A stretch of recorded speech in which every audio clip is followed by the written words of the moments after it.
Hey, you're watching my official compilation channel, but if you want to see my newest videos as soon as they're uploaded, check out my main channel, Chat History. Alright, enjoy the video. Horrifying mythical creatures that you've never heard of. Seldom would you find tales of critters and creatures more terrifying than those from Southeast Asia, places like the diesel of nightmare fuel. First up is the Pontianak, a malevolent spirit with a bone to pick. Specifically yours, all 206 of them. Originating from the likes of Malaysian and Indonesian folklore, the Pontianak is said to be the vengeful spirit of a pregnant woman who either died in childbirth or at the hands of her partner. So imagine that you're taking a midnight Malaysian stroll, slurping down a Malaysian meal of Malaysian soup. Through the aroma of boiling broth and steamy veggies, your nose catches the subtle scent of flowers, your ears, the delicate cry of an infant. It's just then that you spot a figure in the dark, standing beneath a big, beautiful, bountiful banana tree. Gracefully creeping into the moonlight is a young woman, clad in a flowing white dress with silky, long, raven black hair, and friggin' sweet honkers. But that's how they get you. Seduction is the Pontianak's weapon of choice, at least for the initial bait. But as long as you're a nice guy, you should have nothing to fear. And not the Reddit definition of a nice guy. Cheaters, beaters, and legend leaguers all face a terrible fate should they cross the path of a Pontianak, so approach at your own risk. If you do find yourself overcome with the manly urge to try to pick up a ghostly gal in the middle of the night, you'll notice a few things as you make your move. For one, that delightful floral scent quickly turns to pure putrescence. Her soft pale hands now don razor-sharp nails, and her delicate face now bears bloodthirsty fangs. You're in for a rough encounter. The Pontianak has a purely physical attack style, so keeping your distance would have been wise. If you survive the shock of her terrifying appearance, you're gonna wish that you hadn't, as all of your pain receptors will now be the ones screaming. Speaking of which, a Pontianak may choose to let out a deafening wail, capable of rupturing your eardrums. But bleeding ears are the least of your worries, cause soon you'll have a bleeding belly. As a symbolic gesture for the child that she was never able to bear, a Pontianak will take her terrifying talons and tear through your trembling tummy, stealing your stomach, looting your liver, and kidnapping your kidneys. Why? Because they taste good? But if you don't feel like having your insides being converted to outsides, here's what you can do. First and most obvious, don't approach crying women in the middle of the night. It's a huge red flag. Walk on. That's someone else's problem. Second, take a glance down at her piggies. Legends state that Pontianaks have gross feet, so this may be a warning sign to hightail it out of there. Or she might just have gross feet. As a third option, albeit a bit expensive, is that Pontianaks apparently hate the sound of cannon blasts, so if you're facing peril, have her stare down a barrel. Fourth, final, and most effective if you find yourself about to be shredded to bits, is managing to get behind the spooky spirit and jamming an iron nail into the nape of her neck. This is the Pontianak's factory reset spot, rendering her docile, subdued, and apparently according to some strange versions of the legend, she will become quote-unquote the perfect wife, at least until the nail is removed. Then she just gets back to her murderous ways. Now we jump ship from Southeast Asia to the forests of West Africa with the Sosobonsam. The OG jump scarer, this slippery little devil hides in the canopies of the forests of Ghana, waiting for its next victim to wander through the woods. The beings are said to be huge, much larger than an average human, with jaws capable of swallowing a head whole in one gulp. Although oddly proportioned, the Sosobonsam is ape-like in appearance with gangly, dangly arms and legs and a slender torso, often depicted with dark or red-colored fur. Using its iron hook feet to grip a grasp on Ghanaian growth, the Sosobonsam lurks in the trees awaiting its prey. Once spotted, the monster will wiggle its fingies in delight with a don't mind if I do attitude like it's about to grab the last hot dog out of the warm Wawa hot dog cabinet. Going in for the kill, the Sosobonsam swings from the tree limbs to snatch and grab any would-be traveler, should they be caught unawares alone in the dead of night. The monster's monstrous arms envelop you in a deadly death hug, crushing your bones and internals. Luckily, this will most likely send you to the Shadow Realm before it ever gets a chance to feed on your remains. If you're more of a cautious individual, the Sosobonsam may attempt to disarm or disorient you with its ability to mimic familiar sounds. Oh, what was that? Once you've been thrown off course, your life expectancy quickly drops to mere seconds as the swinging vampire monkey man makes its move. But if you don't want to end up a monkey man's meal, there are precautions that you can take. For one, never travel alone in the forest at night. It's kind of the takeaway lesson for this legend. Travel with a companion to avoid an untimely demise and to spark good conversation. And I told the guy, no tomato on the sandwich. And what does he do? He puts extra tomatoes on it. I mean, that's just ridiculous. Fuck up. You know, it wasn't even. Additionally, protective charms blessed by your local village priest are said to ward off the creatures as they hate the taste of religion. But if these simple solutions just don't seem possible, don't worry, for another solution is already in the making, and you can thank chocolate. Now, before you embarrassingly offer a bar to the beast, let me explain. You see, sosobonsams thrive in the trees, so let's just get rid of the trees. Thanks to excessive cocoa farming, Ghana has lost a majority of its primary forest since the 1950s. Sure, the trees are gone, but so is this fictitious freak. Strap on some earmuffs, cause this next creature's a real screecher. Slopped out of Southern Slavic folklore is the Drekavac, which translates to the Screamer. This myth takes on many forms across several different variations of its story, but for this video, we will go with its infant form. The Drekavac is said to be the restless spirit of an unbaptized child, desperate for salvation. According to legend, the Drekavac takes the form of a gray, emaciated young child. Little limber limbs accompany its frail stature, offset only by its monstrously large dome, which definitely devastated a birth canal upon entry into this world. They are most prevalent around Christmas time, sure to put a damper on anyone's festivities, but they certainly will not go unnoticed. Problem is, one glance at this little fellow will make you go, ugh. Not a thought exists behind its bulging, glassy black eyes. No thought, but death. If it wasn't obvious by its name, the Drekavac is capable of emitting eardrum-rupturing shrieks, able to bring you to your knees in a single squeal. Yeah, like that. Now, the Drekavac itself is not an immediate threat in terms of it wanting to convert you into a fresh marinara. Instead, it serves as a looming omen. It is said that those who find themselves in its shadow are doomed to die a terrible death in the coming days. Whole villages may suffer cruel fates should they spot one nearby. The legend itself is often used as a deterrent for young children, teaching them to not wander too far from home lest they cross paths with the diminutive demon. Strange howls or yells in the night from local wildlife are often attributed to the Drekavac as a way to prove their existence to traumatized children. I mean, some of us were told that a giant anthropomorphic rabbit breaks into our houses once a year to leave us candy offerings in exchange for good behavior, so is it really that far-fetched? Parents do a lot to make sure that their kids behave, don't they? Honestly, I can't wait to tell Little Chat one day about how a small fairy will break in through his window to steal his dead teeth in exchange for a few bucks. Well, like most critters, the Drekavac can be defeated. The most obvious method is having the child properly baptized, finally putting its soul to rest. So, just have your friendly neighborhood priest join the party and cast holy on its unholy ass. Or, you know, splash a cup of holy water in its face. Rest in peace. Japanese folklore. Definitely a very creative culture for instilling fear into kids and adults alike. After all, we need to balance the uwu anime girls with something a bit more fearsome. The Teki Teki does just that. Born from tragedy, this ghastly ghoul is the result of a young woman or schoolgirl who had fallen or was pushed onto train tracks and failed to get out of the way in time, causing her to become 50% lighter, but 100% angrier. I prefer the story of it being a malicious push, as simply just falling onto the train tracks is your own fault. Stay behind the yellow line at all times, people. Being a vengeful spirit, or Onryo, the Teki Teki is a violent little vixen, aiming to hunt down the living who wander around deserted locations or train tracks in the middle of the night. Her existence serves solely as a cautionary tale for kids, discouraging any late-night adventures to such places.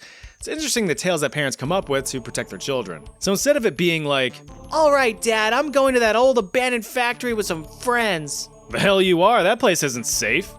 It's more like, "Alright, Dad, I'm going to that old abandoned factory with some friends." Sure, no problem. Just make sure you don't get murdered by the factory fingerer. What?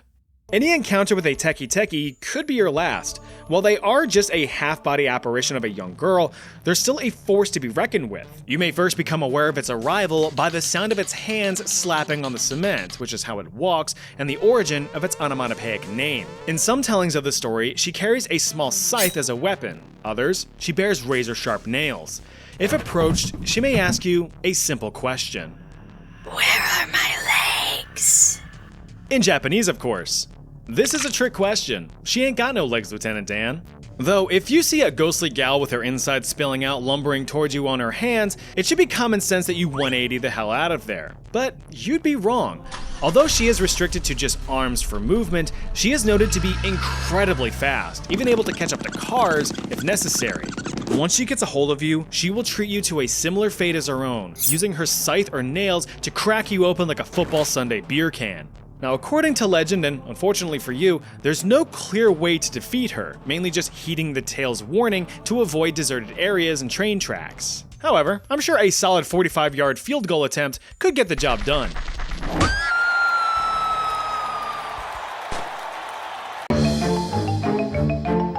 What's scarier than a skeleton? A giant skull that flies. Originating from the folklore of the Iroquois or Haudenosaunee Native Americans surrounding the Great Sacandaga Lake in upstate New York, this sizable skull monster is the stuff of nightmares. Dubbed the Ganastistonje, this disembodied man-eating head's goal is to consume anything and everything. Men, women, children, entire villages, Prilosec, you name it.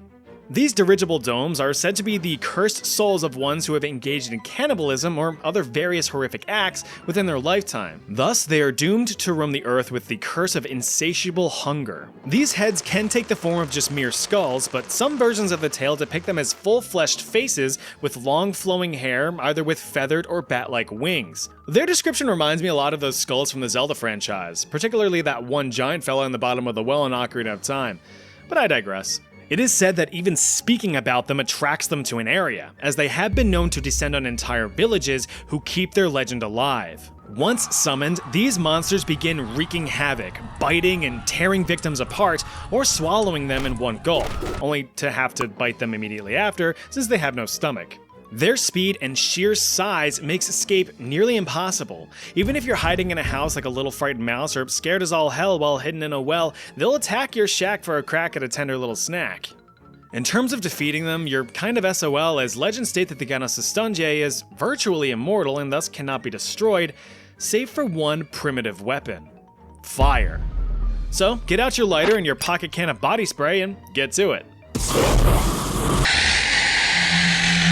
Neat. Evil Human Experiments. Part 4. This was the Willowbrook State School for Children with Intellectual Disabilities in Staten Island, New York. Yay! And it was home to one of the worst cases of human experimentation ever conducted on American soil. Originally constructed in 1942 as a United States Army hospital, the facility was quickly converted to a state-sponsored mental institution in 1947 after the World War sequel rolled its credits. But as you can imagine, anything state-sponsored usually turns to shit over time. Well, over the following decades, everything went to shit. Originally designed to house 4,000 students, the school was bursting at the seams as it struggled to contain over 6,000. Poor funding and understaffing led to abhorrent living conditions for the children and young adults who called the facility home. Although the school advertised proper care and treatment for its students, the reality was far different from this facade that they tried to sell. Reporters who visited the school wrote of the horrors within the walls, documenting the absolute filth and neglect that these children were experiencing. Children pointlessly wandered or sat isolated throughout the day, some children locked in rooms for hours on end, and some savagely beaten by their supposed caretakers. No treatments were being administered, no attention given, no attempts at any education whatsoever. Now, this isn't to say that the entire staff was cruel. Some of the nurses did try their best to care for patients using what little resources they had, but like I said, the entire school was critically understaffed, with some single caregivers given responsibility for over 100 children each. There's no feasible way to provide an adequate level of care when you're spread so thin. Any staff who spoke out about this were either silenced or fired. New York state representatives couldn't give a flying flip about the living conditions of those that they deemed parasites on society. It's a waste of money, it's a waste of labor. Now, on top of all of this, the horrendous living conditions of filth and neglect made way for a worse threat: disease.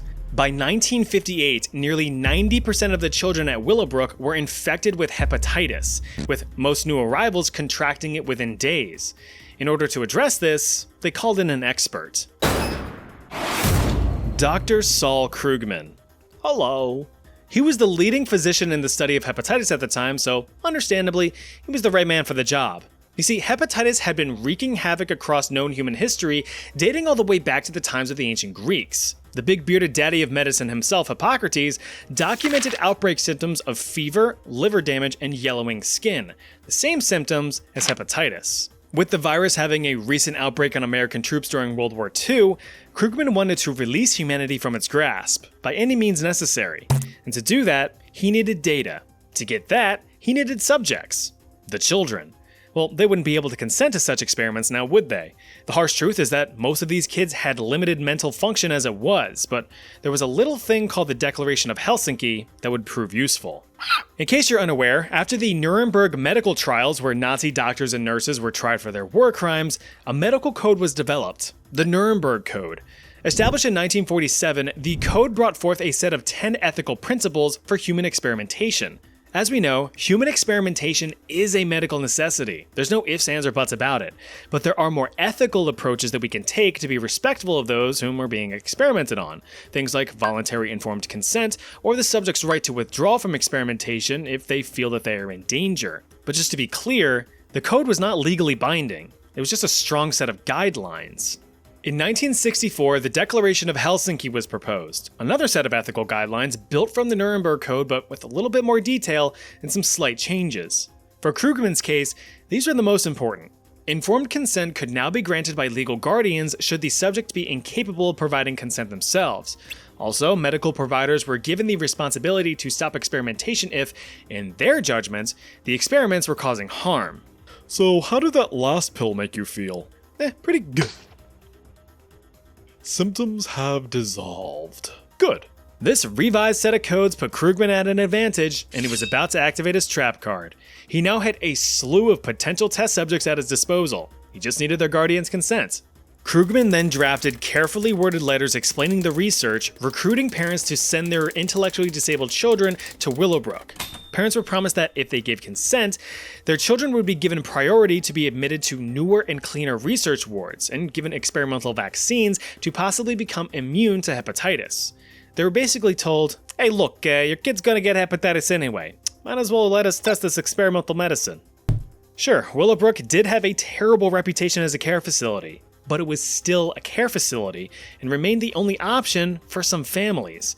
Within a few weeks, Krugman had 700 children volunteered by their desperate parents.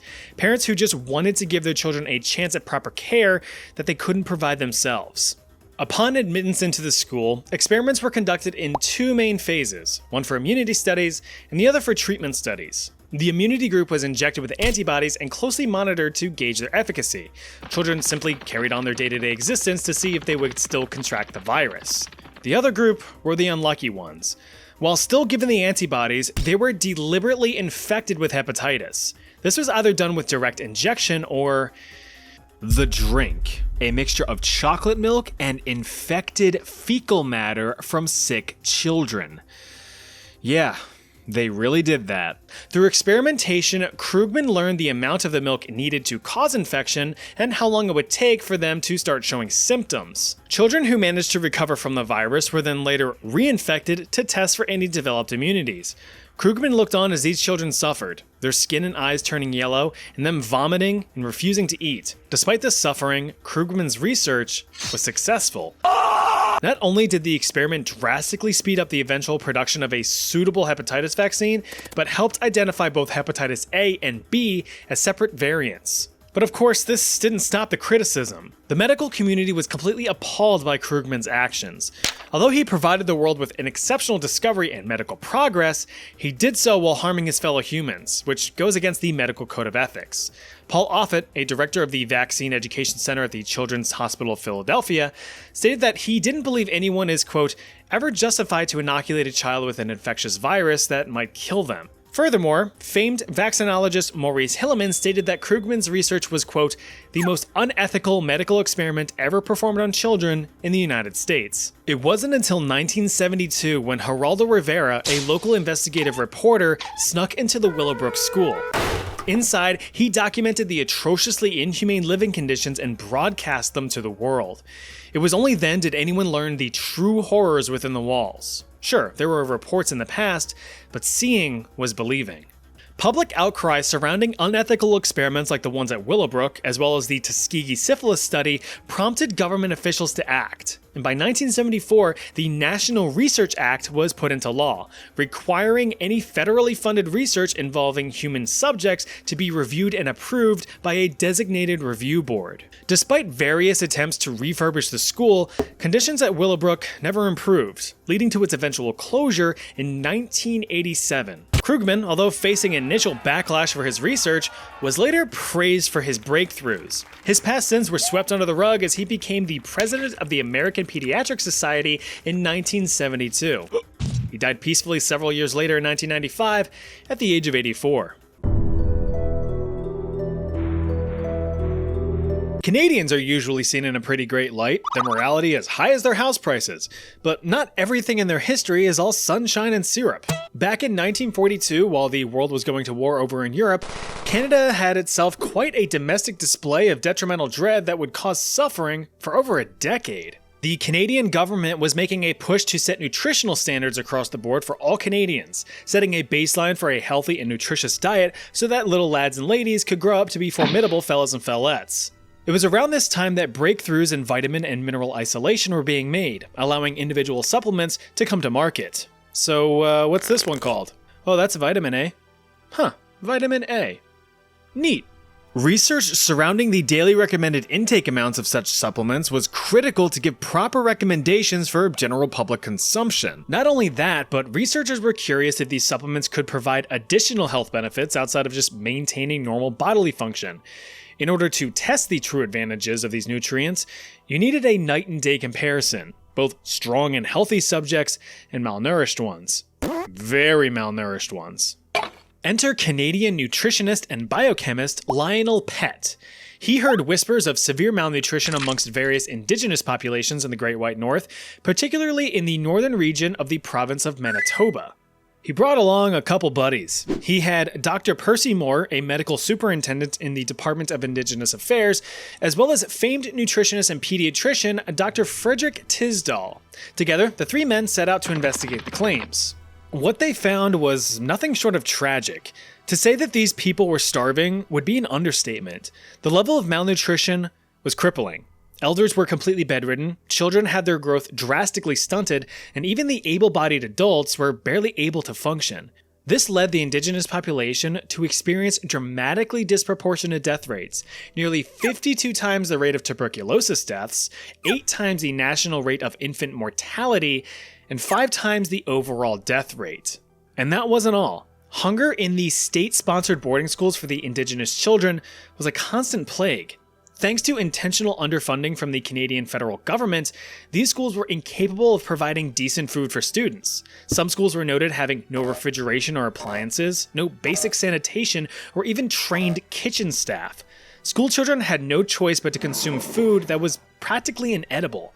Soggy scraps of bread and old water, rancid bits of meat, and rotting vegetables were the norm.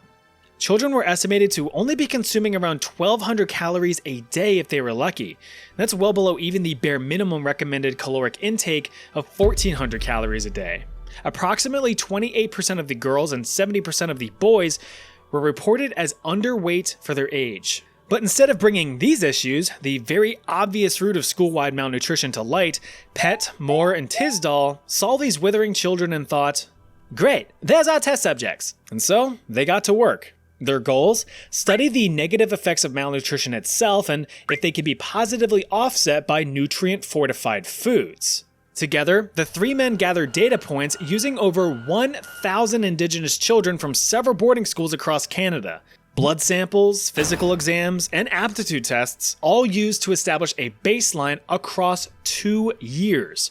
2 grueling years of known malnutrition for the sake of data collection. Imagine doctors coming to your school, seeing you skin and bones, your brown teeth glistening in the incandescent light, and telling you that they're going to help. But in 2 years. Insane. In 1948, Moore and Tisdall began their experimental design. Until Tisdall bit the dust a year later in 1949. He was 55. At the Port Alberni Residential School, students were noticed to have an abnormal riboflavin deficiency as a result of lack of dairy and vegetables. Riboflavin, also known as vitamin B2, helps the body convert food into energy. So the kids were given triple the amount of dairy milk allowance.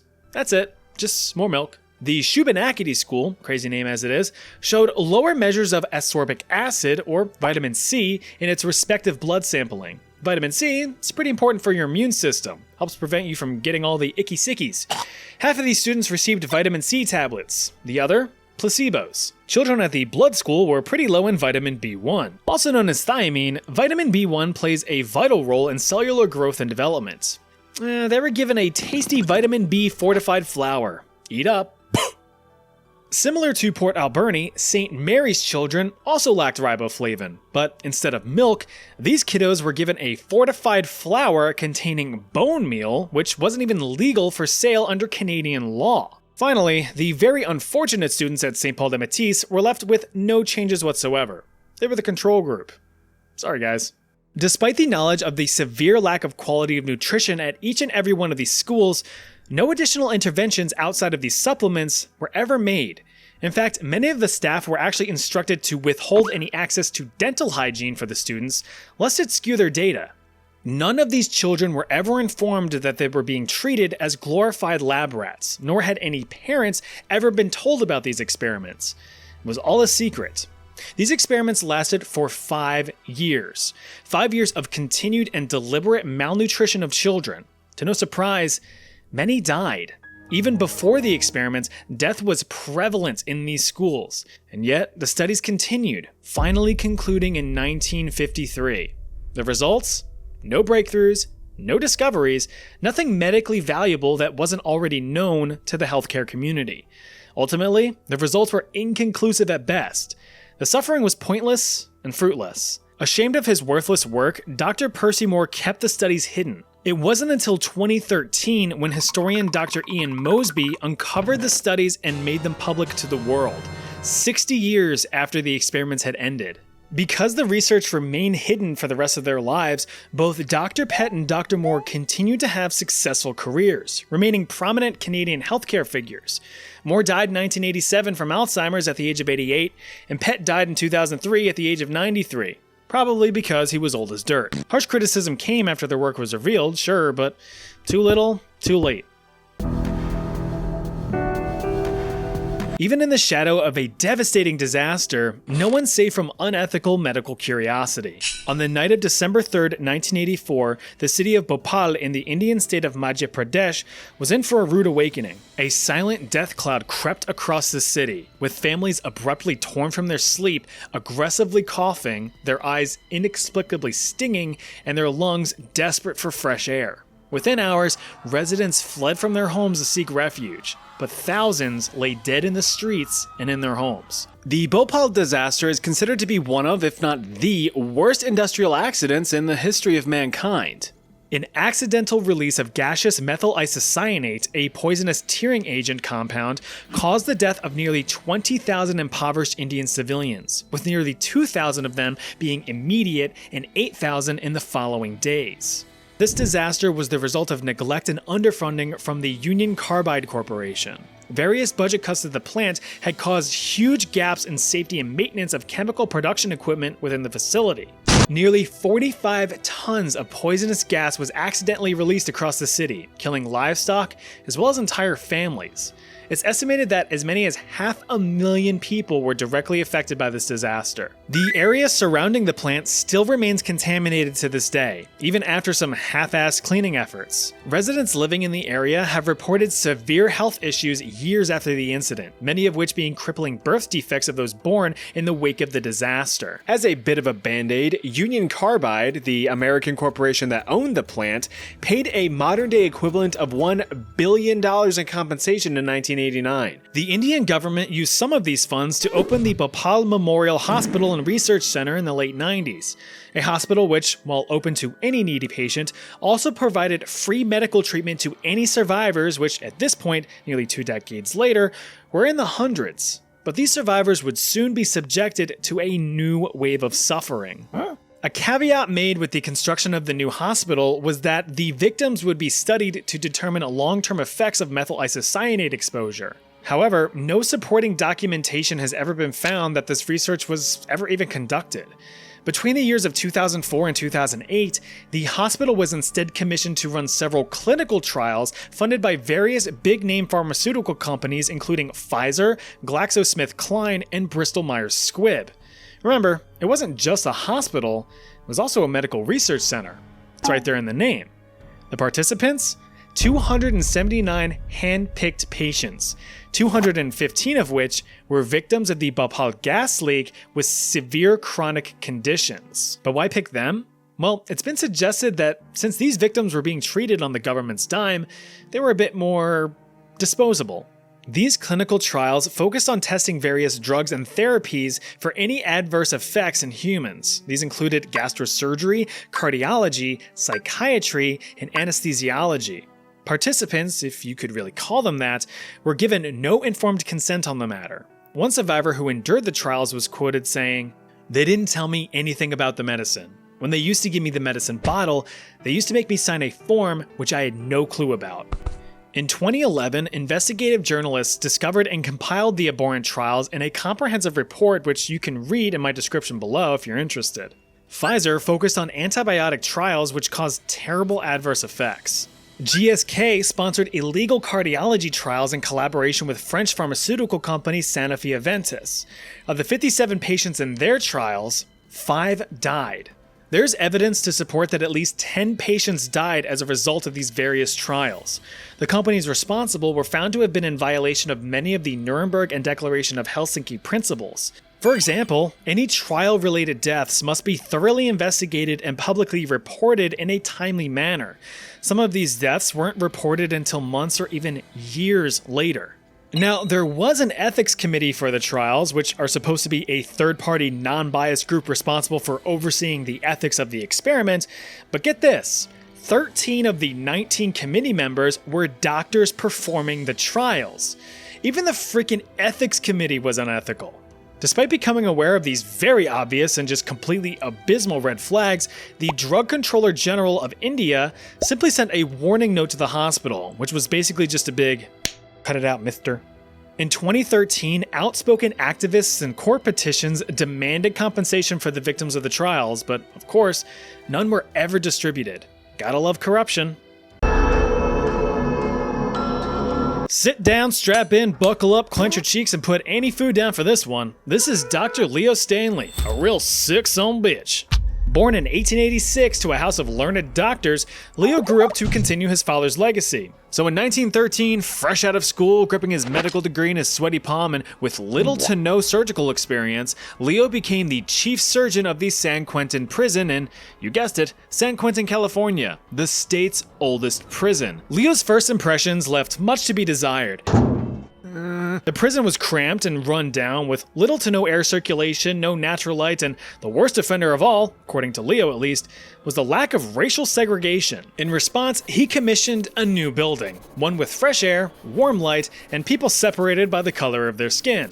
Although in a position of responsibility as a healer, Stanley made it very clear that he was the one in charge, leveraging medical attention against bad behavior. Accounts from inmates attest to Leo's apathetic approach to their medical needs. Dwight Myers, who had a reputation as more of a rowdy rascal, had suffered a crushed hand while operating a piece of machinery. Myers was rushed to the medical wing and begged Dr. Stanley for help. "Oh fuck, doctor, we need to get him to surgery." "Hell no, slam him on the table right there, get the bone clipper and get to work." And thus, Dwight was minus one hand and plus one infection. Without anesthesia, by the way. Convicted criminal and ironic name haver Steve Krim was also known for causing a ruckus on more than one occasion, having been sentenced to solitary confinement multiple times. On one such an occasion, he complained of an agonizing pain in his groinal ball region. Stanley, who didn't give a fickle flying fuck, refused to see Krim. After 3 months in solitary confinement, Krim suffered a brutal ball blast. His scrotum had ruptured. He was sent off to the hospital wing only to be met with indifference from the good doctor. "Well, it's too late to treat it now. What are you, nuts? Oh wait, you ain't. Get out of here. You sicken me." Reports of abuse and neglect were prevalent across Stanley's career, but what did he care? He was a medical professional and they were no good scumbag criminals. Well, actually, he did care to some degree. He wanted to figure out what made criminals criminals. You see, Stanley was a proud eugenicist. He was extremely vocal in his beliefs that criminals and other lowly humans should not be allowed to reproduce lest they slop out more human filth like themselves. In fact, during his tenure at San Quentin between 1913 and 1951, Dr. Stanley is known to have performed nearly 1,000 sterilizations, both voluntary and involuntary. He felt verily justified in his actions as he believed he prevented the birth of several would-be criminals. But sterilization was just a band-aid. Dr. Stanley wanted to find the source of the problem. While other researchers at the time subscribed to the Lombrosian theory that pointed to physical characteristics as the reason for criminal behavior, Dr. Leo Stanley proposed another theory, that criminality lies within. Quite literally, Stanley sought to prove that some internal parts of the human body were to blame, that they could be studied to find a commonality across known criminals and differentiate those features from productive members of society. To test this theory, he focused on various endocrine glands found within the body. If you're unaware, an endocrine gland is an organ that excretes different hormones in response to your body's needs. These hormones regulate bodily functions like growth, metabolism, and your mood. Your kidneys, your pancreas, your ovaries, your balls, they're all endocrine glands. He began poking, prodding, and even full-on removing glands from prisoners. Did they consent to the surgery? Maybe. Stanley had claimed multiple times the willingness of his prisoners to be put under the knife.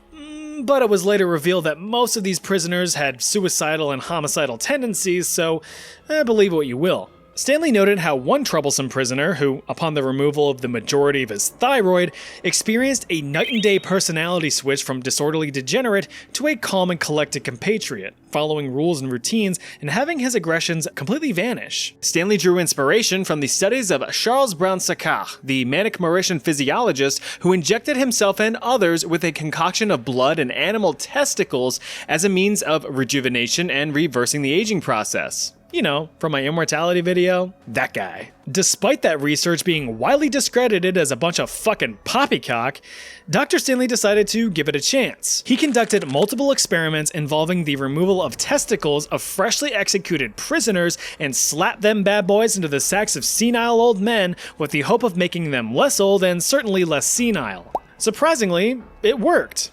Kind of. While it was reported that older men were soon seen bouncing around with the strength and stamina of their younger peers, it was short-lived. Now, his reports also went into copious detail about how long-term flaccid fellows were suddenly pitching tents all over the place and all the implications surrounding that, but yeah, I'm skipping that part. You see, your balls are the main factory of testosterone, the manly hormone. Grows your muscles, your bones, your hair, and makes you want to ram your rod into anything you find remotely attractive. But the supposed benefits of the tender testicle transfer faded very quickly. But that did not stop the experimentation. Over the course of several years, Stanley continued his ball-swapping surgeries, theorizing that if he discovered the proper procedure, he could bring vitality and sanity back to aging men. Stanley thought that this breakthrough would put him on the forefront of modern medicine, that he could single-handedly rid the world of crime. By 1940, Stanley had performed over 10,000 nut jobs, some of which were donations made from animals. Goats, rams, boars, and deer junk were just slammed in men's sacks. Some of these prisoners even received a mixture of mashed up man parts which were injected into their bellies. It wasn't until 1941 that the prison found some solace. Stanley shipped himself off with the US Navy to serve in World War II as a lieutenant commander. And after the war, Stanley returned to San Quentin with extreme disappointment. In his absence, the California Department of Corrections instead opted for clinical psychology to address underlying issues of criminality. Turns out, if you just ask someone why they are the way they are, sometimes that gets the job done. Who would have guessed? With the continued advance of both medical ethics and the study of endocrinology, fellow doctors started calling Stanley out on his bullshit, disregarding his work as utter insanity. Completely demoralized, Dr. Leo Stanley retired from the San Quentin prison in 1951. He opened up a quiet private practice for some years, but then died in 1976 at the age of 90. The brutal ballbuster had no kids. Welcome, foolish mortals. It's that time of year again. Spooky, scary times. Assuming you're watching this in October, that is. And what better way to get into the Halloween spirit than to learn about some creepy things in history, so here's some creepy things in history. As a warning, there's going to be some disturbing content, so don't blame me if you or your 2-month-old withering fetus of a daughter get spooked by this. Enjoy! The invention of photography has revolutionized the way that we remember key moments in our lives. The innocence of childhood, a first love, a favorite pet. But how about our dearly departed? Post-mortem photography started gaining popularity in the late 1800s as a way to memorialize those who recently kicked the bucket. The practice was sought after as a cheap alternative to commissioning a mourning portrait, which served the same purpose. Typically, the stiff subject would be positioned in the last sleep pose, which just looks like you caught them dozing off during a football game. More ambitious people tended to take the let's pretend they're still alive route and would pose with their late family members. Take a guess which one here is no longer amongst the living. Time's up. How'd you do? The correct answer is none of them. Did you really think that I'd show an image of a dead person in this economy? You disgust me. Nowadays, the market for post-mortem photography has flatlined, but I imagine that some influencers today would want to monetize themselves even as they escape this mortal coil. We all know that death is inevitable, and some of us, not me, try to find ways to benefit their fellow man. What if you donated your body to the well-being of others after your time on Earth ran out? In modern times, your organs could live on in a needy patient. In ancient times, your organs could become a yummy treat. Records from ancient Chinese and Middle Eastern times discuss the concept of a mellified man. This was the process in which a willing person would have their remains preserved in honey for medicinal consumption.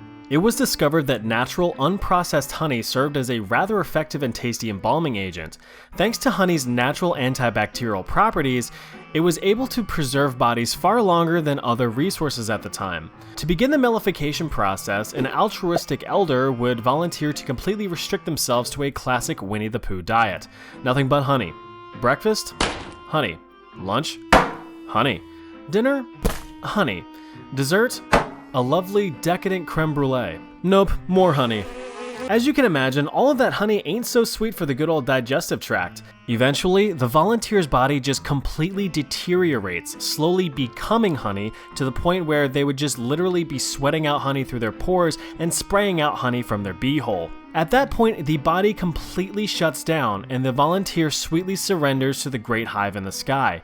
The body would be mummified and placed in a stone coffin filled with, you guessed it, honey. The body was laid to ferment for 100 years like a top-of-the-line whiskey. After a casual century of fermenting in bee barf, the coffin would be opened and the corpse would be broken into pieces, which would be distributed as an expensive but effective medical remedy for anything from deep cuts to broken limbs. The only problem here is the lengthy process, which made the medicine very expensive, so it could end up costing you an arm and a leg.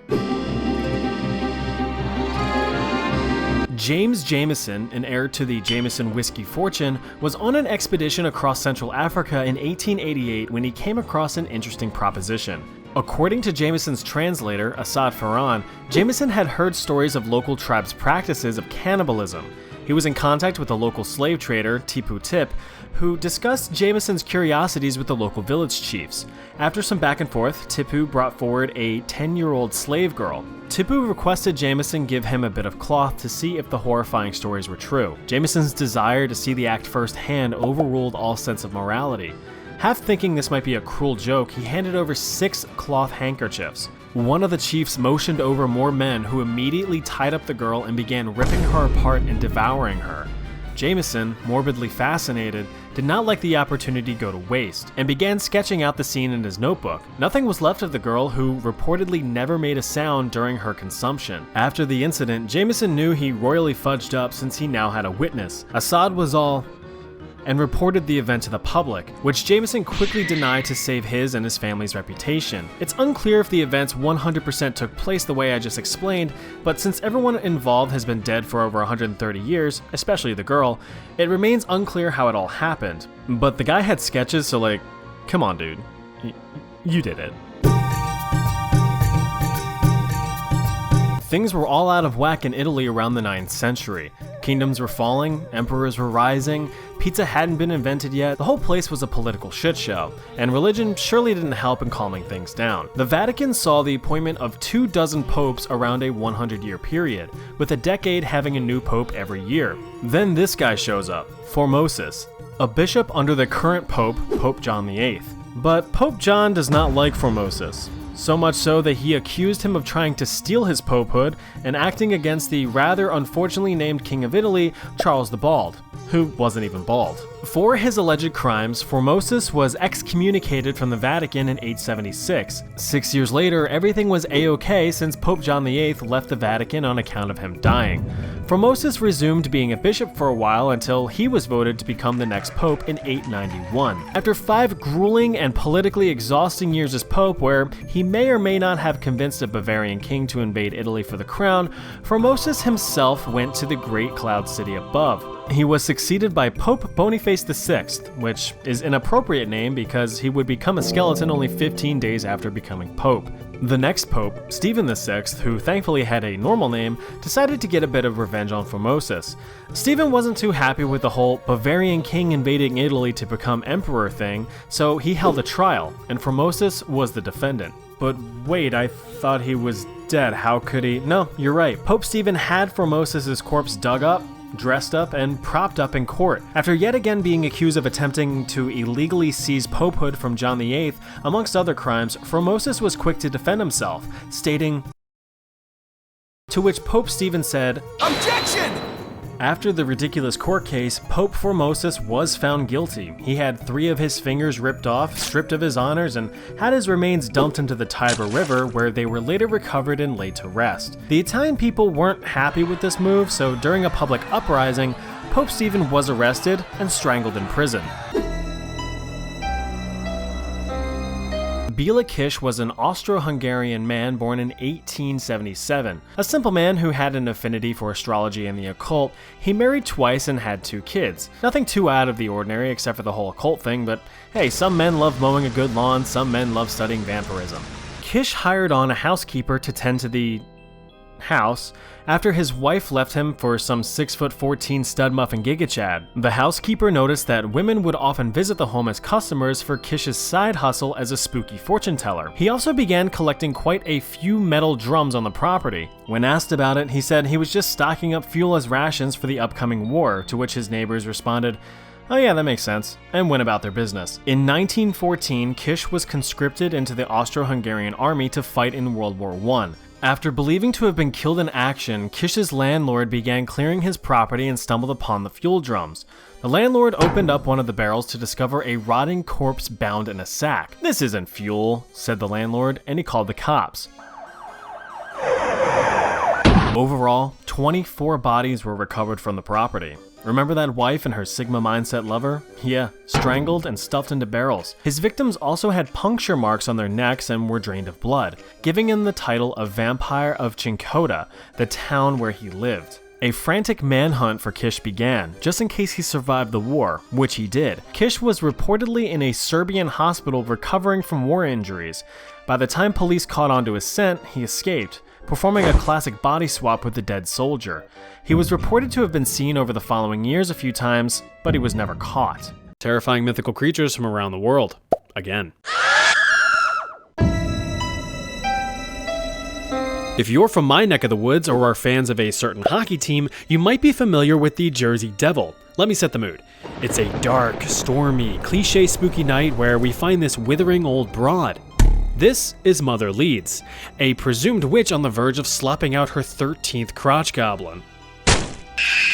Problem is, she didn't actually want this child because, while 12 children is doable, 13 is just absurd. So during this pregnancy, she had wished that the devil himself would take this child from her, and that's apparently enough to make a binding contract. The baby was born and looked as cute as a button, but as it aged, it began to evolve into a twisted monstrosity, transforming into the Jersey Devil. It is described as having a horse-like body, a goat head, a forked tail, and large menacing wings that allow it to soar through the pine trees of southern New Jersey in the United States. But is he real? Well, back in 1909, there was a moment of panic as several reports across the states of Pennsylvania, Delaware, and New Jersey stated sightings of the winged beast. Some claims involved the killing of livestock, an attack on a trolley car, and even an attack on a social club. The reported attacks caused mayhem on local businesses and schools closed out of fear. The Philadelphia Zoo even put up a $10,000 reward for the capture of the creature, which still remains unclaimed to this day. So if you ever find yourself unlucky enough to actually be in New Jersey itself and are traveling down the empty county roads in the dense pine barrens, keep an eye to the night sky as he hunts for prey. If you don't catch a glimpse, your hairs may stand on end when you hear his blood-curdling screeches, but also his fresh rhymes.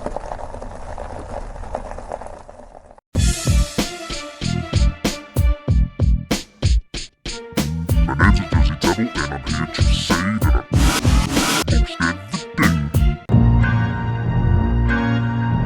I'm Ever have the insatiable craving for the flesh of a fellow human? Well, you might just be a Wendigo, or you need to seek some professional help. Or both. Just a little ways up into the Great White North of Canada is where we find the origins of the Wendigo legend. Stemming from the folklore of the indigenous Algonquin Native American tribe, the Wendigo is said to either be an evil spirit or a creature in its own right. It is described as a thin, emaciated corpse with long, sharp claws on its little fingies.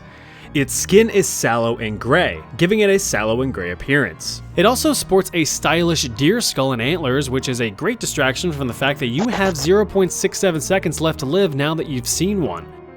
The Wendigo mercilessly hunts down any prey that gets lost in the woods on dark, cold, wintry nights. It is never satisfied when it feasts and must relentlessly seek out more prey. Every time it does feed, it grows larger in proportion, but always looks like it skipped every gym day possible. A Wendigo can grow as large as 15 feet, which, at that point you might as well just give up as they have exceptional hearing and eyesight, so there's no point in hiding. Oh yeah, I said they, because there can be multiple. But if you are feeling like these Wendies need to go, you can test your luck in ripping one's heart out and setting it on fire to banish it to the Shadow Realm forever. Just remember that there are others waiting nearby. Let's take a skip across the pond to Ireland, the home of rain, redheads, beer, and the Dullahan. Never heard of the Dullahan? Well, I'm gonna tell you about the Dullahan. He is known as the Harbinger of Death, a foreboding figure that leaves nothing but destruction in his wake. The Dullahan is described as a headless horseman with clothes and a horse blacker than black, giving him the appearance of a character you have yet to unlock. He carries his head in one hand and a human spine whip in another, which he uses to whip out the eyes of anyone who dares to look upon him. Oh look, the Dullahan. Hey. The Dullahan is also a bit of a party pooper, showing up on holidays and festivals to fill his quota of bodies and to step on your cake. Oh, my cake. So if you want to avoid this guy, there's two possibilities. One is that you're his target and there's absolutely nothing you can do, so...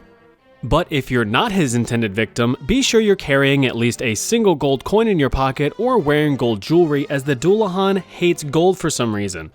You ever see a Dullahan chasing down a blinged out rapper? I didn't think so. Right across the Irish Sea is Scotland. It's like Ireland, but more Scottish, and they've got some pretty interesting creatures in their repertoire.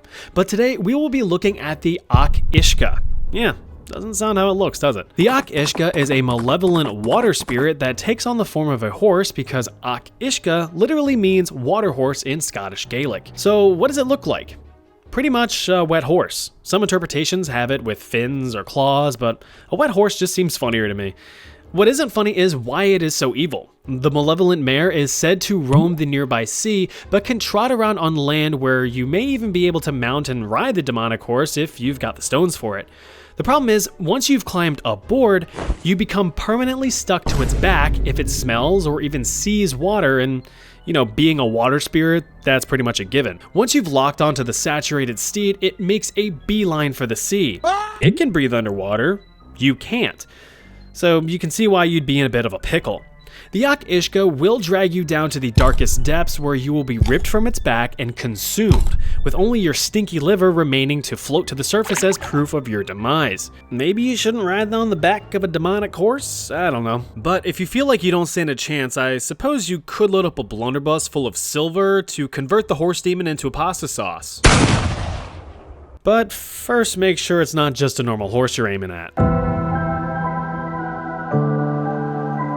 The Black Plague wasn't fun for anyone. Millions died to an invisible force that ravaged Europe, Asia, and Northern Africa.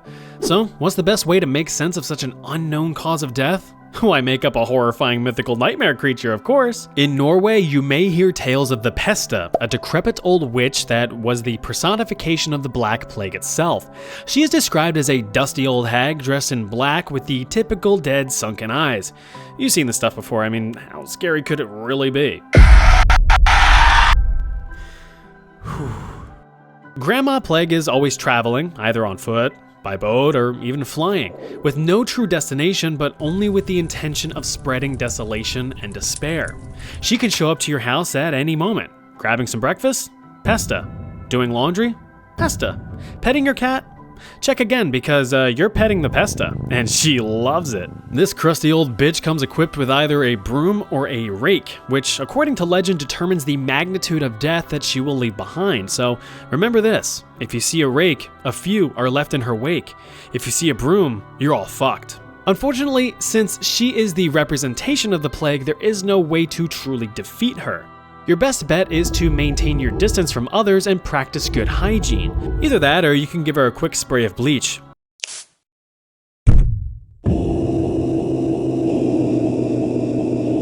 If you've ever glanced at a mirror and taken a look at the gorgeous creature standing before you, then you know what a doppelganger looks like. Or at least you know what your doppelganger looks like, because that's what a doppelganger is.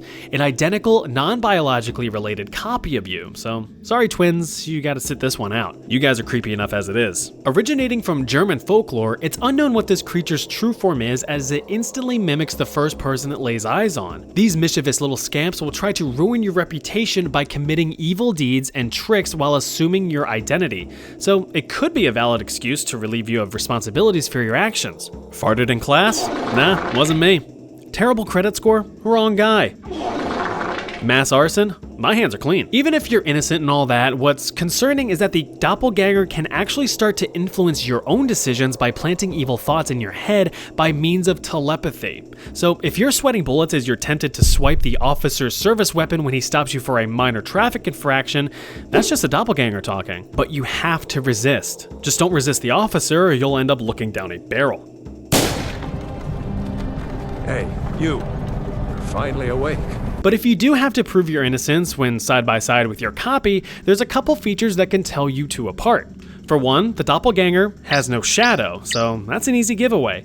It also lacks a reflection, so it could just be a vampire that looks like you, or it's the doppelganger. Either way, that thing isn't you. You're you. Aren't you? Spooky history stories. If you're well-versed in American history, then you know the story of formerly alive President Abraham Lincoln's big night out on the town in 1865. Even if you're familiar with the historical artwork around the matter, you might ask yourself, who the heck are these other people? You know Lincoln, sure, and of course the guy using Lincoln's skull as target practice is John Wilkes Booth. But also accompanying the president that night were his wife, Mary, close friend and Union Army Major Henry R. Rathbone, and his fiancée, Clara Harris. Lincoln and the gang were out celebrating the recent Union victory of the American Civil War and were seated in a private viewing box to the right of the stage in Ford's Theater in Washington, D.C. What do you think of the play, dear? Just then, Confederate sore loser John Wilkes Booth entered the booth and took aim, blasting the president point blank in the head with a .44 caliber lead ball from his single-shot Derringer pistol. At the sound of the gunshot, Rathbone spun around to see Lincoln collapse in his chair with Booth standing in a cloud of smoke. He immediately leapt from his seat and charged the assassin, but Booth came well prepared. In the struggle, Booth was able to equip a dagger and severely slash Rathbone's arm before leaping from the box onto the stage. Right before jumping, Rathbone was able to grab Booth's coat, causing Booth to lose his balance and eat shit, fudging up his leg in the process. Despite being in a packed theater of witnesses and bystanders, Booth evaded capture for 12 days. However, his plan was successful as President Lincoln died from his injuries just 9 hours after the fatal game of tag.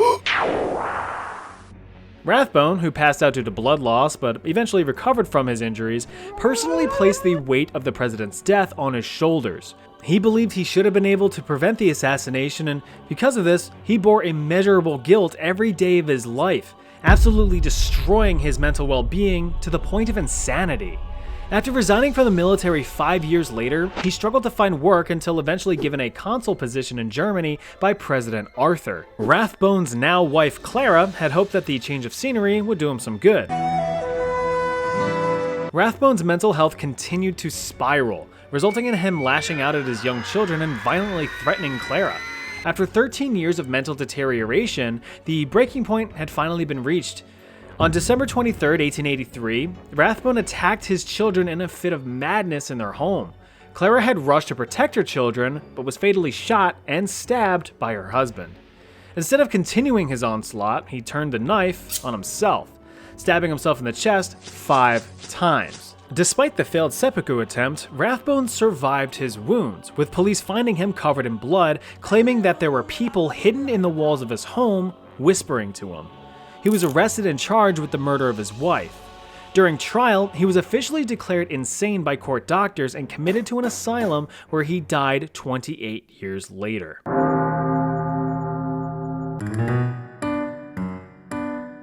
Henry Howard Holmes was an American con artist and the US's first documented serial killer. Born the lesser cool named Herman Mudgett, Holmes attended the University of Michigan's Department of Medicine and Surgery in 1882, where he allegedly would accompany his professor in various grave robbing activities as a way to supply the school with fresh bodies for examination and dissection. It was here that Holmes developed a slight obsession with death, and seldom does such an obsession lead to good things. After graduating medical school in 1884 and being upgraded to Dr. H.H. Holmes, he moved out to Chicago to work in a drugstore, which he eventually bought outright from the owner. What is drugs? Proceeds from that store helped to fund his newfound hobby that would soon evolve into something much more sinister. Holmes drew up plans for a hotel, one designed to be a death trap for all who entered. Not the best business model for return customers, but hey. Several contractors and architects were put on the job with a steady rotation of firing and hiring. Now, it's believed that this constant turnover kept everyone from knowing his true design intentions, with no one designer knowing the full scale of the operation at any given time. When it was fully built, the hotel had 3 floors, with the first one being mainly retail and including a new drugstore. Holmes used the hotel to accommodate travelers during the upcoming Chicago World's Fair in 1893, which attracted millions of people to the area. Now, according to legend, the hotel contained secret rooms, trick hallways, and trapdoors and torture chambers throughout. It was in this hotel that Holmes would allegedly trap and torture his victims, eventually selling their bodies to the local medical school as a way to satisfy his macabre desires while still making bank. During the World's Fair, Holmes would charisma check dozens of wealthy women to spend the night in the hotel for rest and relaxation, but they would never be seen again. It is believed that as many as 50 women went missing during the World's Fair, all linked to what Holmes would later call his murder castle. In August of the same year, the 3rd floor of the hotel caught fire. While no one was injured, the fire destroyed most of the 3rd floor, but Holmes had an ace up his sleeve: multiple insurance policies. But, like insurance companies do, they refused to pay out and accused Holmes of setting the fire himself and engaging in insurance fraud. Holmes, obviously angered by such accusations, quickly skedaddled out of Chicago. And over the following years, he continued to dabble in insurance fraud with his friend Benjamin Pitezel. For his next trick, Holmes had suffocated Pitezel with chloroform and burned his unconscious body for a life insurance payout. What's even worse is that through extreme coercion and manipulation, Holmes had convinced Pitezel's widowed wife to place 3 of her 5 children into his custody. And over the years, he would murder all 3. Holmes had forced the 2 older children, 13-year-old Alice and 9-year-old Nellie, into a trunk, drilled a hole through it, and plugged it with a gas line, suffocating them. He then buried their bodies in a cellar in his house. As for the 3rd child, 7-year-old Howard, Holmes drugged the boy, dismembered, and burned his body, with only some teeth and bones being the identifying factors. Eventually, the children's remains were discovered, leading to Holmes' arrest and subsequent conviction of the Pitezel murders. He was sentenced to death and hanged in 1896, but not before confessing to over 200 murders thanks to his murder castle. But Holmes was regarded as a habitual liar, and experts believe that there was only enough evidence to link him to 9 murders. Still a high count, but not nearly the 200 that Holmes had claimed. As for the murder castle, it is confirmed that the stories about the design and the use of the building were widely sensationalized and over-exaggerated by local media. Sucks from a horror standpoint, but still makes a good story nonetheless, right? Take a look at this face. Seem familiar at all? If not, then you're useless to me if I start joking. Anyway, this is a death mask, a plaster casting of the face of an unidentified woman who was pulled from the River Seine in Paris in the late 1880s. She became known as L'Inconnue de la Seine, or the unknown woman of the Seine. After being fished out of the French River, her body was placed in the Paris morgue, which, at the time, put nameless corpses on full display for the sake of identification by the general public who happened to be passing by. Oh hey kids, look, it's Grandma! Because of this strange but effective method, the morgue became a popular tourist and public gathering spot, often referred to as the only free theater in Paris. This particular woman, however, was a bit of an oddity. Medical examination showed no visible wounds or signs of a struggle, so it was concluded that her death was self-inflicted, with her age being estimated at just 16 years old. But it was her calm, serene expression that caught the attention of a pathologist at the morgue. Since he couldn't take a picture to make it last longer, he decided to instead cast a plaster death mask of her face as a way to immortalize her. Creepily enough, but also to no surprise, many Parisians thought that having a face of a dead woman in their house to be the coolest thing since sliced baguette. Sacre bleu! So countless copies of the death mask were made. From an artistic standpoint, many interpretations claim that the young woman's demeanor expresses a calm control over death, being accepting of its inevitability rather than fear. From a non-artistic viewpoint, you have some dead girl's face hanging on your wall. Over the years, her face had inspired several literary works, pieces of art, and even fashion. But where have you seen her face before? Well, believe it or not, chances are you've actually unknowingly given her mouth to mouth.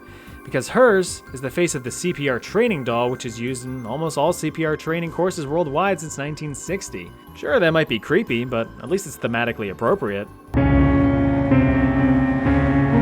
World War I was absolutely brutal. It was the forefront of many new innovations in warfare like tanks, heavy machine guns, and manned aircraft. All effective technologies developed for the sake of boosting your own kill count. But another, more sinister tactic was soon deployed onto the battlefield: chemical weapons. Perhaps the most widely used was mustard gas, but others were used too. For instance, chlorine gas, a yellow-green gas which sure enough looks like a stereotypical funny fart cloud, but packs a lethal punch. This story begins in September of 1914, where German soldiers were tasked with taking the Russian-occupied Auschwitz fortress. It was constructed as a Russian Empire border defensive structure against German attack, and boy was it good at its job. German Empire units had repeatedly tried to penetrate the fortress, but were told no through heavy retaliatory gunfire and artillery. Despite facing multiple defeats, stubborn German soldiers refused to give up so easily. 3 assaults were conducted on the fortress over the course of a year. The first saw German infantry losses of about 6,000, while Russian forces only suffered 139. The second assault saw a continued bombardment on the fortress by German artillery, but the Russian soldiers didn't budge. This caused several month-long standoffs, which eventually resulted in German retreat. However, the third assault was to be the one to huff and puff and blow the fortress down. Returning to the fortress in August of 1915, the German forces now had fresh soldiers, even heavier artillery, and multiple canisters of chlorine gas. On the defensive side, the Russian line was only 900 strong, but they still took their chances against the impossible odds. After waiting several hours for favorable wind conditions, German soldiers bombarded the fortress with the deadly gas to flush out the enemy. The Russian soldiers, unfortunately, had no suitable protection against the gas and had to improvise, covering their faces with the best thing that they could come up with: rags soaked in piss. To no surprise, this proved ineffective. The soldiers were severely incapacitated by the gas, and now they smelled like piss. As a quick science lesson, when chlorine gas is inhaled, it reacts with the residual moisture in your body, forming hydrochloric acid, which starts to corrode your internal organs. In short, it causes big ouchies on the inside. With this mechanism of action being well known, the Germans were certain of their victory and began to infiltrate the fortress, but were met with a horrific sight. Despite suffering in complete agony, covered in blisters and coughing up lungs and blood, the Russian soldiers still stood their ground and continued fighting. The German troops, of course, scheißed their Hosen at the sight of the seemingly undead Russians and fled from the fortress in a complete panic, with some even stumbling into barbed wire in the process. The rest of the German troops immediately hightailed it out of there. Although successful, most of the Russian defense died from the gas. Those who did survive barely got by the skin of their whatever they had left. Sadly, Russian troops preemptively demolished most of the fortress as Germans began closing in for a fourth time later that month. Just as a quick warning, I'm going to be showing some graphic medical photos of real syphilis patients, so if you don't want to see that, click away now. There you go. Usually when you hear the phrase Italian Renaissance, you think of high-class society, revolutionary innovation, and lots of statues of dudes with their dicks out. Well, allow me to throw a wrench in that perception by introducing you to the concept of syphilis zombies. Syphilis? Like the guy with the boulder? No, silly. Syphilis. Like the STD. Quick backstory. In 1494, the King of Naples, Ferdinand I, died of butthole cancer. If his name sounds familiar, it's because he's one of those evil kings that I covered in a previous video, so you can check that out if you haven't. Wink. Anyway, Ferdy's son Alfonso II took his daddy's throne but was quickly put in a state of check by French King Guy Charles VIII, who claimed that he had claim to the throne because of his noble Angevin bloodline. Or so he claimed. Little Alfonso was like, well, how about you just take Milan instead? Your lawn? No, Milan. Well, why would I want your lawn? I hate mowing. Are you serious right now? After some clarification, King Charles agreed, and with 30-some thousand soldiers, invaded Italy, took over Milan, but felt unsatisfied. Oh sweet, Charles took Milan. Oh, he's heading this way too. Why is he heading this way? Naples was also taken. With such a successful campaign through the peninsula, the French army, which consisted of Spanish, Swiss, Flemish, and even Italian soldiers, decided to celebrate. And you bet your sweet balls that meant women and alcohol were involved in medically inadvisable quantities. When you have a bunch of people from all over Europe quite literally come together in one city, there's gonna be some interesting results. This one was syphilis. Actually, it was kind of like a super syphilis, as historians generally agree that the strain that went around was much more severe than its modern cousin that we are more familiar with. That is the rhetorical we, of course. This meant that the disease was much more contagious with symptoms that were much more severe. Since it was the Renaissance, let me paint you a picture of how it all went down. Your first step is finishing up your very consensual physical time slot with a local woman of the night. During your bi-weekly wash, you notice something around your own peninsula. You have genital ulcers, small open wounds forming around your tender meat log. But that worry is quickly put to rest as you develop a bad fever, multiple rashes, and muscle pain. Get used to that because you're gonna be like that for a few months. As you continue to live your now much more miserable life, you discover the formation of big, stinky, painful sores and abscesses across your body. These sores start to penetrate deeper and deeper into your tissue until your flesh quite literally rots to the bone. The bacteria eats away at your skin, your eyes, your nose, and your lips. You don't die just yet, but you wish you would. For months or even years, piece by piece, you fall apart, with chunks of your body just sliding right off. Got your nose? Oh. Thousands of people were walking around like this day in and day out. Eventually, the soldiers were expelled from Italy and returned to their respective homes. Within a few years, syphilis ran rampant through most of Europe, and by 1520, the so-called French disease infected Africa and Asia as well. Evil human experiments, again. What's up, you desensitized degenerates? Here's something to really wiggle your teeth at. Back in the 1930s in Sweden, candy was becoming all the rage amongst kids and adults alike. Children couldn't wait to tongue punch their circular sweets day in and day out. Coincidentally, there was also a surge in dental complications such as cavities and tooth rot. Studies showed that roughly 83% of children's teeth had cavities, which, believe it or not, wasn't exactly unusual, as dental care was complete garbage. So the Swedish government decided it was time to get more enamored with enamel. Of course, right off the bat, the first to be blamed were the candy companies, but they were all, nah, that couldn't be us. Right, guys? No, I don't think so. There's really no no data to back that up. I don't think so. Sure about that. I mean, it might be. In reality, there just wasn't enough scientific evidence to put the blame on anyone in particular, so in order to bridge that little gap of knowledge, the medical board decided to commission the Whipple study, which sought to determine a relationship between tooth decay and sugar-heavy diets. All they needed were some volunteers. But if some government drone came up to you all, hey, feel like munching on these bad boys until your teeth go gray? Unless you're an actual child with some backups pre-programmed into your skull, you'll probably say, yeah, no, and walk away. That guy asking me if I want to willingly rot my teeth. What an idiot. What's a committee got to do to get some willing test subjects? Easy. Simply just... There we go. In 1945, with funding from both the Swedish government and the candy companies, the medical board began performing government-sanctioned trials on patients in the Whipple institution outside of Lund, Sweden. The establishment just so happened to house patients with severe intellectual and developmental disabilities, so in the medical board's eyes, perfect cannon fodder for the study. Between 1945 and 1947, 660 patients were given vitamins and fluoride tablets in conjunction with a low-starch meal and no snacking. After the 2-year period, 73% of these patients had not developed any additional cavities or decay. Alright, so vitamins and fluoride are completely ruled out.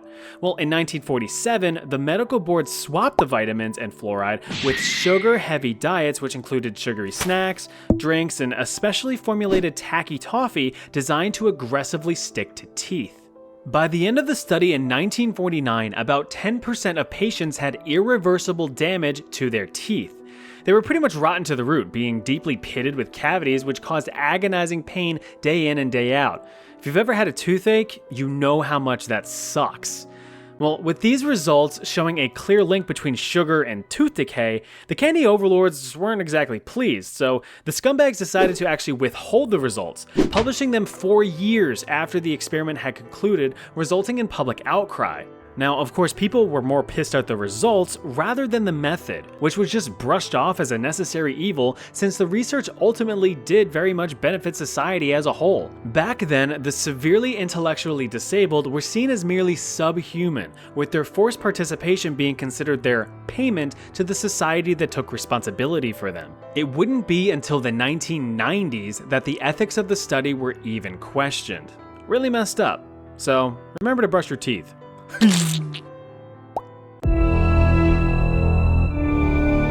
The monster study. Not a study about a monster, but arguably a study designed by a monster. This guy, Wendell Johnson.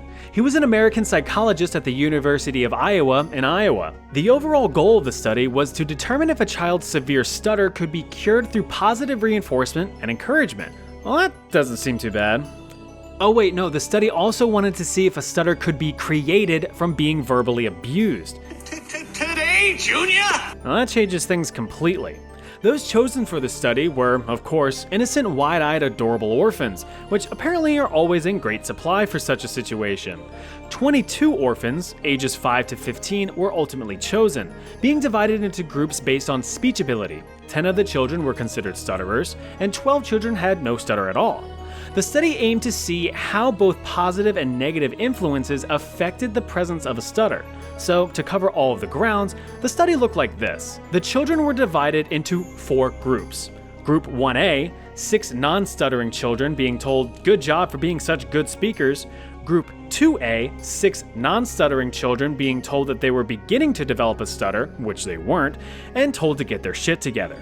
Group 1B consisted of 5 stuttering children that were told that their stutters were nothing but a phase and that they'll eventually get over it. And finally, Group 2B, 5 stuttering children who were constantly reprimanded for their inability to speak well.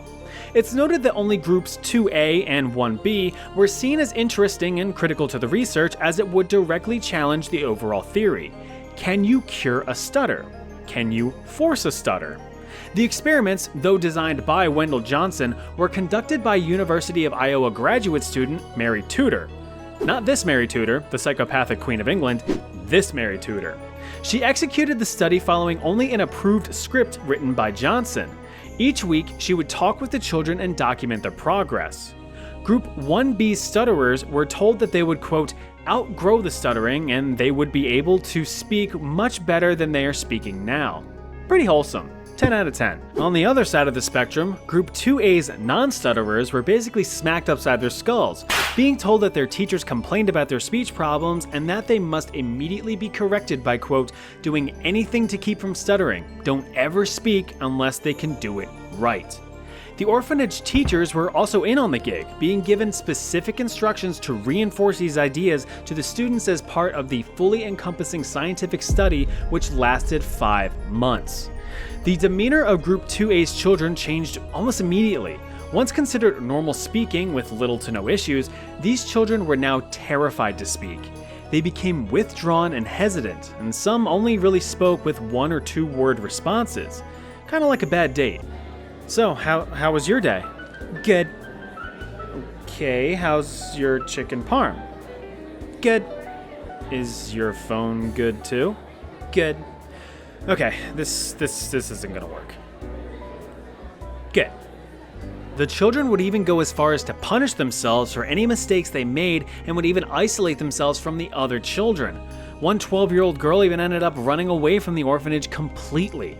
In the end, no child from Group 2A actually developed a stutter, but the psychological damage had still been done, with the children's communication skills being thrown into the toilet, which reportedly continued throughout their entire lives. They couldn't even tell their parents how much they loved them. As for the other groups, there was no statistically significant change in their speech quality. So, we have our answers. Can you cure a stutter by being nice? No. Can you force a stutter by being a dick? No. But you can cause long-term psychological stress by degrading and verbally abusing children. What a surprise.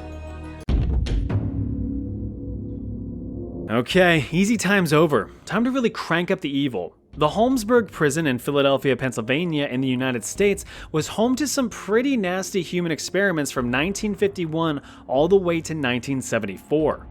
Post-World War II, all hats were off for the sake of scientific advancement. Pharmaceutical industry budgets had skyrocketed and a new gold rush was created. Ethics were glossed over, informed consent was virtually non-existent, and medical safety protocols were shoved aside for the sake of progress. Medical doctors were kind of just told to try some stuff out and see what sticks. After all, you don't want those evil Soviets to get ahead in the Cold War, do you? Now, some of you more savvy historians might ask, well, what about the Nuremberg Code of 1947, which outright banned such human experiments?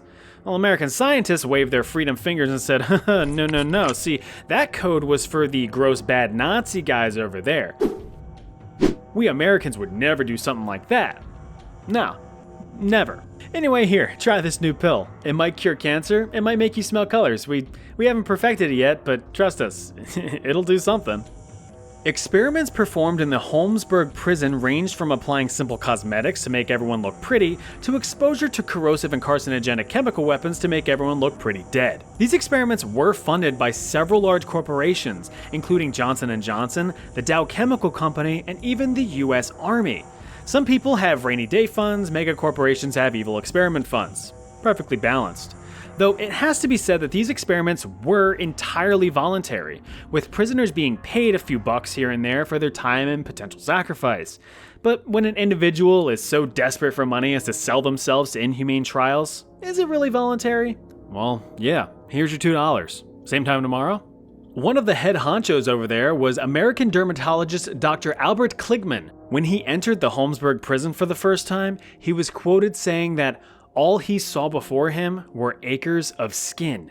It was like a farmer seeing a fertile field for the first time. So that right there, that's an obvious red flag. That's not a normal thought that you should have. Inmate records described experiments including exposure to various STDs, skin blistering chemicals, radiation, psychoactive drugs, and carcinogenic compounds. The most famous being dioxins, which would become a key ingredient for Agent Orange, an herbicide which is known to have directly killed over 700,000 American and Vietnamese people during the Vietnam War. But that's another story. Not really. The US developed an herbicide that directly killed over 700,000 people during the Vietnam War. So, prisoners were poked, prodded, sliced, sewn, exposed, drugged, you name it. But this wasn't just happening in Holmesburg. Inmates, along with other, quote, throwaway humans, like those in mental hospitals all over the United States, were nothing but lab rats to the medical community. That's all the value they had left as humans. At least, that was the general consensus at the time. Prisoners would line up day in and day out to see what the new test of the day was and how much free cash they could get out of it. Yeah, I heard they'll slap your balls for $5. Oh, neat. I'm usually the one paying for that one. One prisoner by the name of Withers Ponton noted how he was laid on a table where two doctors cut open his lower back. They proceeded to stuff him with medical gauze and sewed him back up, only to remove the gauze 10 days later with no idea what they were really doing it for. But he got $10 out of it for each cut. So worth it. When the 1970s rolled around, it was estimated that over 90% of the prison's population had participated in at least one test. It was also at this time that the attitude towards human experimentation shifted to kind of like maybe that's a bad thing to do. Although many great scientific advancements were achieved through these experiments, it left the subjects scarred for life, both physically and mentally. But let me ask you this, would you trust that a medicine would work in theory on paper, or would you rather have it be proven to work by shoving weird pills into real human subjects? There's medical research, and then there's just plain evil torture. Since you're watching a video about evil experiments, you've probably heard of Josef Mengele, also known as the Angel of Death, and arguably one of the most evil men in human history. Sure, Adolf the red-nosed dickhead was the big stinky cheese of the whole Nazi operation, but remember that there were monsters that willingly and enthusiastically carried out his orders. Mengele was one of such monsters. He was a World War II German SS officer and physician at Birkenau, a part of the Auschwitz death camp in Poland. Since SS doctors didn't administer any treatment to sick and dying prisoners themselves, Mengele's job was to make sure that the inmate doctors were treating the prisoners to get them back to a working condition. Any prisoners who did not recover within 2 weeks were nonchalantly sent to the gas chambers without hesitation. And that's just a taste of this complete bastard's inconceivable evils. Mengele would use his position of power as an opportunity to satisfy his demented curiosities. After all, he was a medical doctor. Among his greatest interests were people with heterochromia iridium, meaning that they had two different colored eyes, very popular amongst the anime fangirls, people with dwarfism and other physical abnormalities, and perhaps his strongest interest being identical twins. Mengele had handpicked over 1,500 subjects, mostly children, who would be spared the gas chamber and even fed and housed better than the normal death camp population, but at a terrible cost. An inmate doctor under Mengele was quoted saying that he was capable of being so kind to the children, to have them become fond of him, to bring them sugar, to think of small details in their daily lives, and to do things we would genuinely admire. And then, next to that, the crematoria smoke. And these children, tomorrow or in a half hour, he's gonna send them there. Well, that is where the anomaly lay. Such a human so void of empathy is truly horrifying, because you just never know what they are really capable of and how far they will go to accomplish their own selfish goals. His experimental designs had zero consideration for the health, safety, or the physical, mental, or emotional impact on the victims. He was given full control to do as he pleased. For his twin patients, he often performed his experiments on one twin and treated the other as a control for a direct comparison of results. Experiments included the amputation of healthy limbs, forceful injection of disease, blood transfusions, removal of teeth and organs without anesthesia, and even creating his own Siamese twins by sewing two children together. Perhaps one of his more infamous pieces of work was injecting adrenaline directly into eyeballs to change their color. The eyeballs would be removed from living victims and studied, with some being pinned to his wall as trophies. Once experiments were completed, he would kill off and dissect the control twin to report any findings. Out of his 1,500 victims, only 200 reportedly survived. Keep in mind that Mengele wasn't even the highest ranking medical officer or even in a relatively high position of power. There were many other evil doctors who performed their own experiments on victims. Karl Claudberg had researched mass sterilization by radiation and chemical injection, contributing to the sterilization of over 400,000 people. Sigmund Rascher had researched the human limits and treatments of hypothermia and exposure to low and high pressure environments. Hans Eppinger had forced starving and dehydrated prisoners to drink filtered seawater to determine drinkability. Karl Valnetz had claimed to have developed a cure for homosexuality with testosterone-based implants and forced castration. There were dozens of other medical officers who conducted these human experiments, many of whom escaped prosecution after Germany had fallen in World War II. Mengele, like many other SS officers, fled to Argentina after the war was over. He evaded capture and survived until 1979 when, while doing a backstroke in the ocean, suffered a front stroke and drowned, left to float in the ocean like the piece of shit he was. In all, there were about 16,000 documented victims of human experimentation by the Germans, with about a quarter succumbing to their suffering. But it is unknown what the true number of experiment victims may be. Terrifying folklore creatures from around the world. Originating in Southeast Asia, the Krasu is a malevolent female spirit that will truly make you brown your britches something awful. It is described as the floating, disembodied head of a young, beautiful woman, which isn't so bad until you glance down at her iconic trailing organs. A heart, some lungs, a stomach, a liver, intestines, and the rest. All just out in the open, ready to give you a sloppy slap at a moment's notice. A Krasu is believed to be the result of a curse cast upon a young woman who committed horrific atrocities such as infidelity or murder. During the day, a Krasu can walk among humans undetected, appearing as a normal woman, though looking extra super seepy.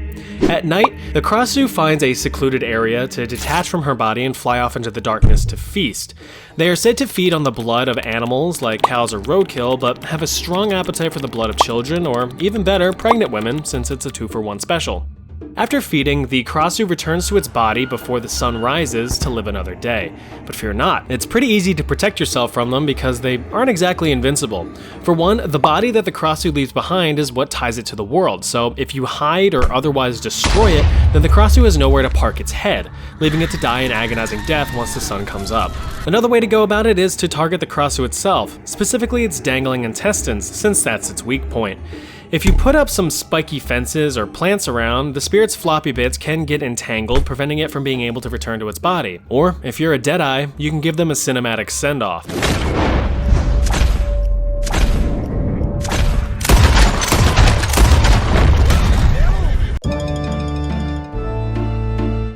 If you ever cross paths with one of these bad boys, consider yourself boned. A Gashidokuro is an evil spirit from Japanese folklore that manifests itself as a skeleton. A 30-foot tall skeleton. It is said to be composed of hundreds of corpses of fallen, forgotten soldiers who have never received their last rites after dying on the battlefield. The residual anger and hatred towards the living fuels this giant rattling rascal to terrorize the countryside in the dead of night.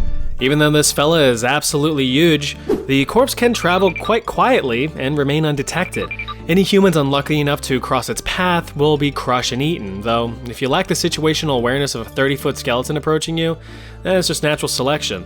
Unfortunately, it is said that the monster is too large and too powerful to defeat, and will only come to rest once it has released all of its manifested anger through sheer destruction. But I imagine if you were well equipped with a comically large hammer and took a good thwack at an ankle, you can do some damage.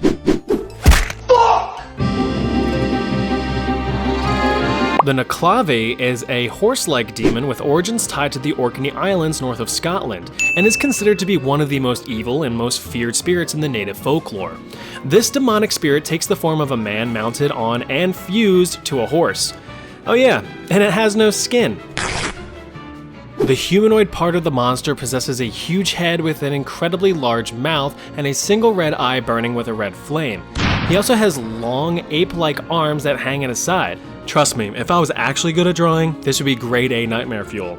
Although the Naclavi is said to be a malevolent water spirit originating from the sea, it spends its time wandering the land, spreading plague and disease across crops, livestock, and humans. So anytime that there were problems with crops or natural disasters or anything like that, the Naclavi was to blame. Dad, I'm so hungry.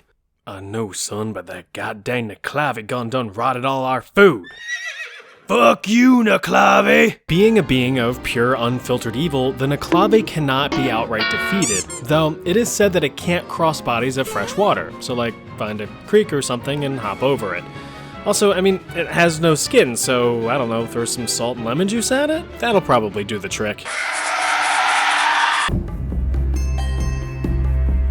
Next, we take a vacation down to the Caribbean with the Sukuyon, an evil spirit, all of these monsters are evil by the way in case you couldn't tell, that disguises itself as a reclusive old woman during the day, but oh boy, once that sun sets, all hats are off. And so is the Sukuyon's skin. She tosses away her mortal flesh jacket and turns into a fireball, taking off into the night sky to stalk her prey. Oh, you think you're safe indoors? No. See, the Sukuyon can fit through anything to get into your house. A crack in the door, a crack in the floor. She can even get in through your windows and more. But what does a Sukuyon do? She may drink your blood or try to turn you. And if she has her way, there's no chance you can win, for the Sukuyon might just end up wearing your skin. But a way to defeat her would serve you quite nice, so distract her using a handful of rice. Throw it on the ground, then turn and flee. For each grain, she must count carefully. Locate her old skin and cover it with salt. Now her evil deeds have come to a halt. If these rhymes gave you a good vibe, always remember to like, comment, and subscribe. Stemming from Central American folklore, the Siwanaba is an absolute babe. She's described as a stunningly attractive, long-haired woman. She is usually seen wearing thin, see-through clothing, which I guess I can't complain too much. You might find her alone at night around water sources such as a river or a lake, usually washing clothes or bathing. Well, being the big macho man you are, you're not going to let this opportunity pass you by, so you puff out your chest and make your move. Excuse me, babe, I couldn't help but notice you washing your clothes in a very secluded part of the river alone on this eerie moonless night. Can I be of assistance, my lady? Damn, babe, I'm gonna have to break out the special equipment. There you go. That'll work. Although the Siwanaba do be looking good from behind, it possesses a demonic horse face, which is a deal breaker to most men. Those unfortunate enough to cross its path are often driven mad by its shocking appearance or instantly die of fear when her face is revealed. But if you ever find yourself in the presence of what you think is a Siwanaba, you may banish it by making the sign of the cross with your fingers. And if that doesn't work, she might not be a Siwanaba at all, in which case, just tell her you're not really all that interested. Now this one is the stuff of nightmares. Literal nightmares. An Alp is the OG sleep paralysis demon. They are described as small elf-like demons from Germanic folklore that climb into your room at night and sit on your chest as you sleep. These little bastards just stay perched up on your sternum, restricting your breathing and not allowing you to move or wake up, causing terrifying nightmares. Talk about sleep apnea. Alpen apparently have the ability to shapeshift into multiple animals such as a cat, a dog, a pig, or even a snake. So the next time you wake up with your cat on your face, it might just be a small demon. The way you can tell an Alp apart from your pet is its stupid looking hat. This is called a Tarn cap, which grants the demon powers, including the ability to become invisible when worn. But don't worry, you can get rid of these little annoying buggers with some simple tricks, which include sticking a broomstick under your pillow, hanging iron horseshoes on your bedpost, placing your shoes against your bed with the toes pointing toward your door, placing a mirror on your chest, hanging steel crosses around the room. You can also bargain with the Alp, asking it to come back in the morning for coffee. It will scurry away and return in the morning to claim its prize. Take this opportunity to cave its frontal lobe in with a solid oak plank. Problem solved. Back to bed. Your morbid curiosity got the best of you, didn't it? Alright, well here's even more evil human experiments. Part 3! Usually when you think of World War II, chemical weapons are not the first thing that comes to mind. And that's because almost everyone learned their lesson in World War I. Except Japan, of course, who used them heavily against China. But they would learn 2 big lessons later on. But on the Western front, chemical weapons were rarely used for fear of heavy retaliation. However, precautionary measures still had to be taken in the event that they were used. In order to design effective protective equipment, one has to learn what they're dealing with. Enter the mustard gas experiments, secret tests conducted by the United States to gain more insight into the effects of mustard gas on soldiers. Now you might be asking, what about all those soldiers killed during World War I? Well, you'd actually be surprised to learn that out of the estimated 17 million or so deaths attributed to the Great War, only about 90,000 were from chemical weapons, with only a few thousand being directly from mustard gas. And that's only about 1/100%. That's not really a conclusive sample size. In order to paint a clearer picture of what they were dealing with, over 60,000 soldiers were voluntold to participate in these trials, often with zero knowledge of what they were about to experience. In total, there were 3 experimental designs for troops to partake in. The first, and the easiest, was the patch test. Liquid mustard gas was applied directly to the test subject's skin in order to observe any immediate effects. The second was the field test, where soldiers were deployed on a simulated battlefield and enveloped in a mustard gas cloud to test various protective equipment prototypes. The last design was the chamber test. Equipped with only makeshift gas masks, soldiers were locked in small chambers where mustard gas was piped in order to test its incapacitative properties. One soldier, Sergeant Rollins Edwards, recalls his horrific experience when enduring a chamber test at just 21 years old in 1943. And it was just one little hut there. And they told us all to go in there, but don't put on your gas mask until you smell gas. And we all went in there, and I heard when the latch closed, it had a bar outside the door. It was plywood. And we all standing up in there, but I put my gas mask on right then. Well, the gas mask then was just paper and charcoal. When they turned that gas on from up top there, this guy started to scream because it was feel like there was a million red ants over you, just all over your whole complete body. Keep in mind that mustard gas itself, while it can be lethal, had a very low mortality rate in World War I, only around 2 to 3%. Its main purpose was to incapacitate rather than kill, and it was great at its job. But it was the British who decided to kick things up a notch with lewisite, a deadlier alternative to mustard gas. This was an arsenic-based compound capable of damaging your DNA on contact. Skin would blister, and your respiratory system would likely fail. But not only were these experiments aimed at observing the health effects on soldiers as a whole, but also how the chemicals may have affected different races. Black, Puerto Rican, Japanese, and white soldiers were tested separately, with the white soldiers being the control group, meaning that they were the baseline to compare to. If there was enough evidence to suggest that one group was more resistant than another, well, guess who's going to be sent on the front line? Of course, in the end, no such conclusive evidence was ever found, so good job with that one. Any soldier resisting participation was threatened with dishonorable discharge and jail time for failure to obey commands. During these experiments, soldiers were subjected to agonizing pain and trauma, which resulted in permanent physical and psychological damage for the rest of their lives. These men were scarred with chemical burns on their skin, their eyes, and even in their lungs. Those who endured these experiments as well as survived any future combat, because these soldiers were still expected to fight in the war, were unable to seek any medical attention once discharged from service. They were sworn to secrecy, lest they face legal backlash for disclosing information about a confidential operation. While you might be sitting there waving your finger at the United States, know that it wasn't just the wonderful Freedom Powerhouse who did this kind of stuff. The mustard gas experiments actually took place years after the good old Redcoats did the same thing in Australia, England, Canada, and India, which is probably when the British developed their aversion to anything remotely spicy. Now here's a topic that'll probably get me canceled. Way back in the day in 1965, 2 twin baby boys slopped out of their mother. Bruce and Brian Reimer. As cute as they were, they had a bit of a problem. Both boys were born with phimosis, an odd medical condition that, in monetizable terms, meant that they had trouble peeing properly due to a non-retractable skin on their little fellas. Well, that's not the worst. I mean, just a simple circumcision would pop those turtles right out of their shell, right? Normally, yes, if you have a decent doctor. A description apparently not befitting of Bruce's doctor.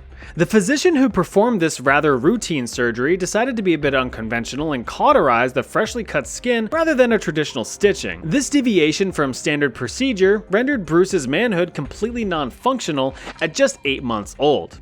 Outraged, the Reimer parents refused to have Brian undergo the same treatment, so his jacket still had its hood. With Bruce's medically malpracticed member, Reimer's parents eventually found one Dr. John Money, which sounds more like the prim and proper version of Johnny Cash. except Money would be performing a lot more hurt. Dr. John Money was a medical psychology professor at Johns Hopkins University. His research centered on theories of gender identity and gender roles. He would eventually pioneer the process of chemical castration, a drug treatment on sex offenders to completely eliminate their violent desires, which is pretty cool. But what's not cool is his role in the life of Bruce Reimer. After the Reimer family got in contact with Dr. Money, they were advised to have Bruce's remaining male parts surgically removed and to swap teams, undergoing gender reassignment and instead being raised as a girl. Bewildered, the parents agreed, and at just 2 years old, Bruce Reimer became Brenda Reimer. Although later in life, Bruce stated that he never really identified as female. But Dr. Money didn't stop there. He pushed further and tried to upsell just beyond the base model. Looks like little Brenda's gonna need some hormone treatment, and while you're at it, I can throw in a vagina as well. It'll look like a chewed up wad of gum, but it'll do the trick. We're just gonna take the hormone treatment? Thanks. No one ever wants the vagina. But this is where things started to really take a turn. You see, Money had a theory, one that explored the influences of nature versus nurture as it pertains to gender identity. He believed that such identities are instilled upon us through our upbringing rather than our biological traits. And this would culminate into one of the most strange and disturbing experiments I've ever read about. So thanks, YouTube comments section. Appreciate that. In what I can only assume would be a way to further his research, both Brenda and Brian regularly visited Dr. Money for routine checkups to see how the change had impacted their relationship and well-being. At just 6 years old, Money began exposing the children to explicit adult content. Even worse, he reportedly forced the two children to reenact certain poses featured in these films and had, at least on one occasion, taken pictures of the children doing this. Both children had reported incidents of Dr. Money's temper when resisting such requests. They stated that although he was calm and well-mannered in the presence of their parents, he became violent and verbally abusive behind closed doors. When discussing the events years later, Brenda recalled one specific event where Dr. Money had yelled at him for refusing to undress when both children were forced to inspect each other. Years later, a now teenage Brenda was propositioned by Money to undergo a full transition surgery, but Brenda repeatedly and adamantly refused. After years of, let's not sugarcoat it, full-blown sexual abuse, Brenda hit a psychological breaking point. It was at this time that the Reimer parents broke the truth to Brenda that he was born as a boy. And immediately, Brenda abandoned life as a girl, took on the name David, and even underwent reconstructive surgeries to restore damage done to him. Dr. Money, however, fraudulently reported his work as a successful female gender development, using it as evidence to support future gender reassignment cases. But in 1997, David came forward with his story to discredit Dr. Money, speaking to the horrors of his upbringing and the mental toll it took on both him and his brother. David's testimony was published across several high-profile magazines, but as freeing as it was to tell his story, it wasn't enough to free him from his mental anguish. In 2004, David had taken his own life at age 38, just 2 years after his brother, Brian, had overdosed on antidepressants. Dr. Money had brushed off David's testimony as merely right-wing and anti-feminist propaganda. According to the Intersex Society of North America, however, many individuals within the intersex community had condemned Money for falsifying his report, as it had led to thousands of surgical procedures done on infants as a matter of policy. Over the following years, Money would continue to have many of his theories debunked by his own social experiments. He never faced any consequences for his explicit actions with the Reimer twins or any other families that he had impacted with his practices. John Money ultimately cashed out of this mortal coil in 2006 at the age of 85. As an added kick to the butchered dick, even though Brian never had the surgery to cure his phimosis, you know, that condition that kickstarted this whole thing, it eventually corrected itself with age. So it is likely that Bruce would have also outgrown this condition, sparing both brothers from their cruel fate. But hey, hindsight's 20/20. It's not real. During the complete shit stain on South African history that was apartheid, there was an infectious disease running rampant through the South American military. Or at least it was thought of as a disease by some. And just like any other disease, there had to be a cure, right? Well, that's what Dr. Aubrey Levin claimed anyway. In 1967, the South African military began forced conscription of soldiers to beef up the military. Initially, homosexuality was outright banned in the military, so when joining, soldiers were examined by medical doctors to screen for any suspicious tendencies. Why are you gay? Any enlisted soldiers found to be lying about being straight were severely punished with imprisonment, but in reality, there was a strong concern over the opposite. It was actually feared that many men would lie about their preferences in order to avoid being conscripted. So how goes the conscription? Not good. Apparently everyone around here is gay. What? That's impossible. Is it? So instead, the rules were changed to allow those identifying as homosexual to be forced into military service. They just had to be cured is all. So those individuals were sent to a secret military hospital to unwillingly partake in Dr. Levin's many cures. This is where the Aversion Project began. Soldiers, which now found themselves amongst a population of drug addicts and the severely mentally ill, were strapped into chairs and forced to watch many explicit adult films of the he on him variety. Nice. These patients sustained aggressive electrical shocks while viewing the films, up to 120 volts and about 800 milliamps, which is super painful and potentially lethal. The theory was that if repeatedly shocked, the brain would eventually rewire itself to anticipate pain when thinking of the naughty dude thoughts. You know, a Clockwork Orange style. The tests continued, but Levin failed to get any of the results that he had anticipated. In response, he upped the ante by continuing the aggressive shock therapy in conjunction with deep-throating depressant drugs to make the victims' brains more susceptible to change. Despite this outright torture, the desired effects were never achieved, and no cure had occurred. Although it does have to be said that some soldiers simply faked that they were cured in order to escape these torturous experiments. As a last-ditch effort to stop any of these so-called unnatural desires from ever occurring again, Levin had these soldiers chemically castrated against their will before being released from the hospital.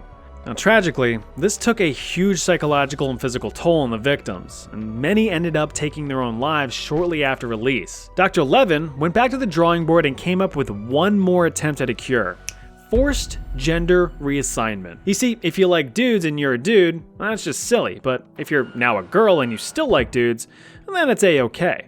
Several soldiers were forced to undergo the surgery, and not many survived. Those who did suffered extreme medical issues for the rest of their lives. Survivors were given new identities and forbidden from contacting anyone from their old life. But the horror didn't stop there. In order to keep his failed experiments out of the public light, Dr. Levin oversaw the construction of Greifswald, a forced labor camp where any of his subjects that were considered incurable would reside. It wasn't until 1975, 7 years after his initial tests began, that the nightmare finally ended after Dr. Levin received a promotion. He left the military to become the Director of Mental Health for the South African Department of Health Services and Welfare. Of course, justice would never be served. After apartheid ended in 1995, Levin fled to Canada where he lived comfortably as a psychology professor. He was charged in an unrelated crime in 2010 and sentenced to 5 years imprisonment, but he was ultimately released just 18 months later on parole. And as of this video, he is 86 years old and still alive today as a free man. In the midst of the Cold War, rumors began to spread across the continents of Soviet brainwashing. American prisoners of war released after the Korean War were witnessed to be shadows of the men they once were, often regurgitating communist ideals to which they were apparently subjected to repeatedly during their capture. Some other men outright refused to return to American soil and fully defected to the USSR. Traitors. But these obvious tells of psychological manipulation struck fear into the vacuous heart of the American government. The CIA director at the time, Allen Dulles, condemned such actions, calling out the communist brainwashing as abhorrent and nefarious. He went on to state how such war tactics were beneath American values and even human values as a whole. So in order to ensure that this would never happen on American soil, Director Dulles, just 3 days after his little speech, approved Project MKUltra, the United States' very own mind control experimentation program. Sure, Dulles may have said that mind control is un-American, but losing is even un-American-er. The main goal of MK Ultra was to develop ways to control human behavior and ultimately develop a truth serum, be it a physical substance or a specific technique. This would be especially helpful with things like espionage or interrogating enemy prisoners of war. Hey, it's only evil if the enemy does it. MK Ultra was composed of several different methods for perfecting the art of psychological manipulation. These included hypnosis, electroshock therapy, and administering experimental drugs, the most pervasive of which being the forced administration of LSD. Now, these tactics were not limited to just prisoners of war. Those are way too scarce in numbers. In order to get more promising and conclusive data, you need a larger population. Well, that's nothing a few prisons, psych wards, and the US Army can't supply. Wait, what? The head honcho of MK Ultra was Dr. Sidney Gottlieb, one of the CIA's top biochemists. Under his guidance and with generous funding from the CIA, experiments began across North America in over 30 institutions and universities, including Columbia University and Stanford University. Experiments were later expanded to Canada too, but let's start domestically.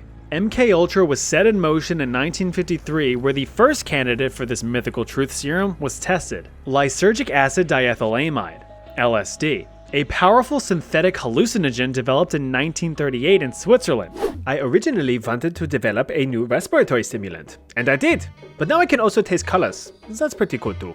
Tons of this stuff was purchased by the CIA for use in MK Ultra, roughly $4.2 million worth in today's money. In true evil experiment fashion, test subjects were never given explicit knowledge of what they were about to experience, only that they would be participating in some sort of test. And these subjects were either convicted criminals or mentally ill patients who either had no choice in participation or the ability to comprehend what they were about to go through. Former organized crime boss guy Whitey Bulger was one such patient, and he wrote about his experience as a government lab rat in 1957. He recalled being injected with what he later found out to be LSD. Here's an excerpt from his writings. 8 convicts in a panic and paranoid state. Total loss of appetite. Hallucinating. The room would change shape. Hours of paranoia and feeling violent. We experienced horrible periods of living nightmares and even blood coming out of the walls. Guys turning into skeletons in front of me. I saw a camera change into the head of a dog. I felt like I was going insane. Yeah, it was really rough stuff, and maybe some people in the audience can attest to some experience like this. Let me know in the comments if Bulger's testimony sounds something like you've gone through. You little deviants, you. But wait, there's more. Let's talk about the appropriately named Operation Midnight Climax. This was a rather risque covert operation where several CIA-funded women of the night would lure unsuspecting and rather anxious men into CIA safe houses across California and New York. These men, unfortunately, would only have their minds blown as they were well supplied with drinks laced with LSD.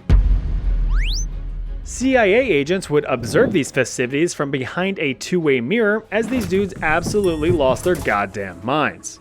Athletic little fella, isn't he? You think that's bad? Well, the Canadians weren't much better.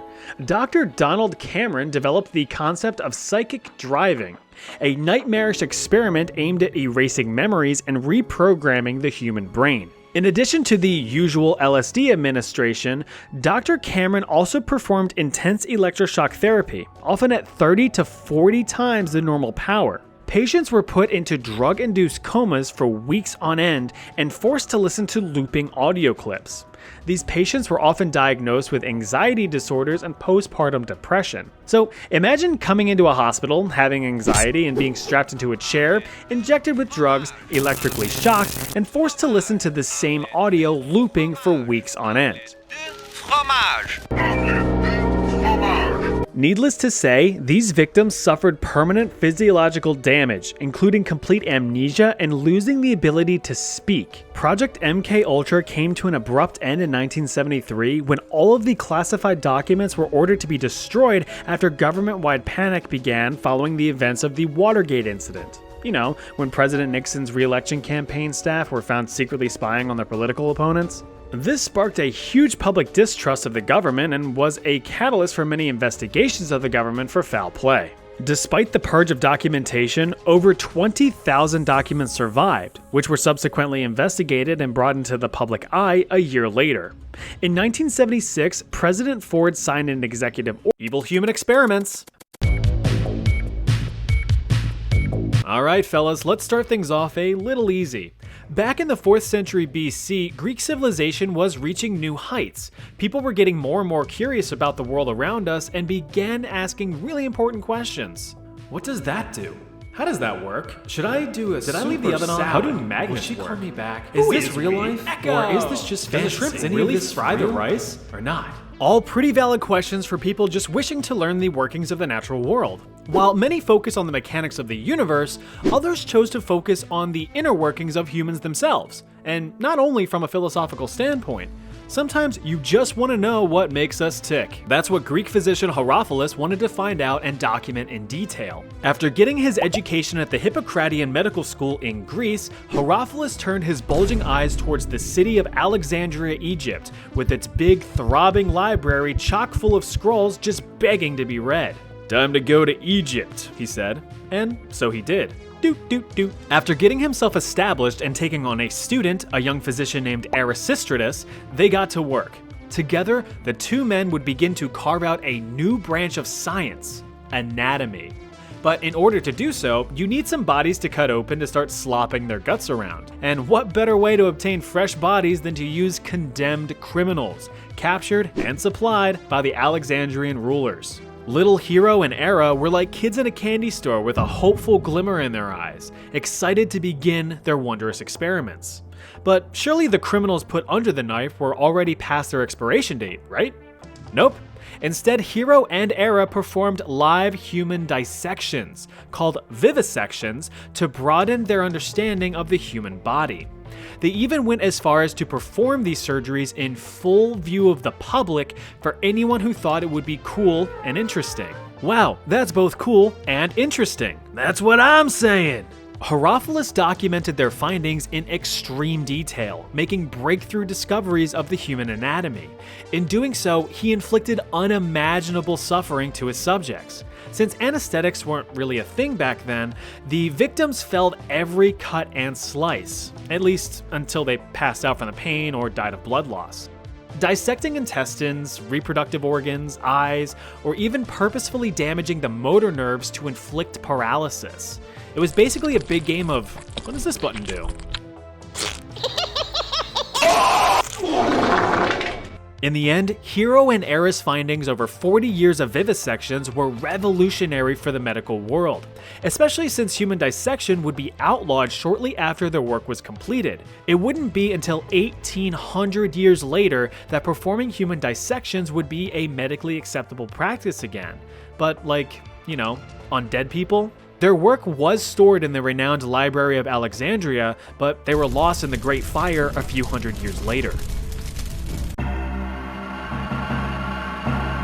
Project 4.1 was actually a side project proposed immediately after the deployment of Castle Bravo, a high-yield thermonuclear bomb that was dropped in 1954 by the United States.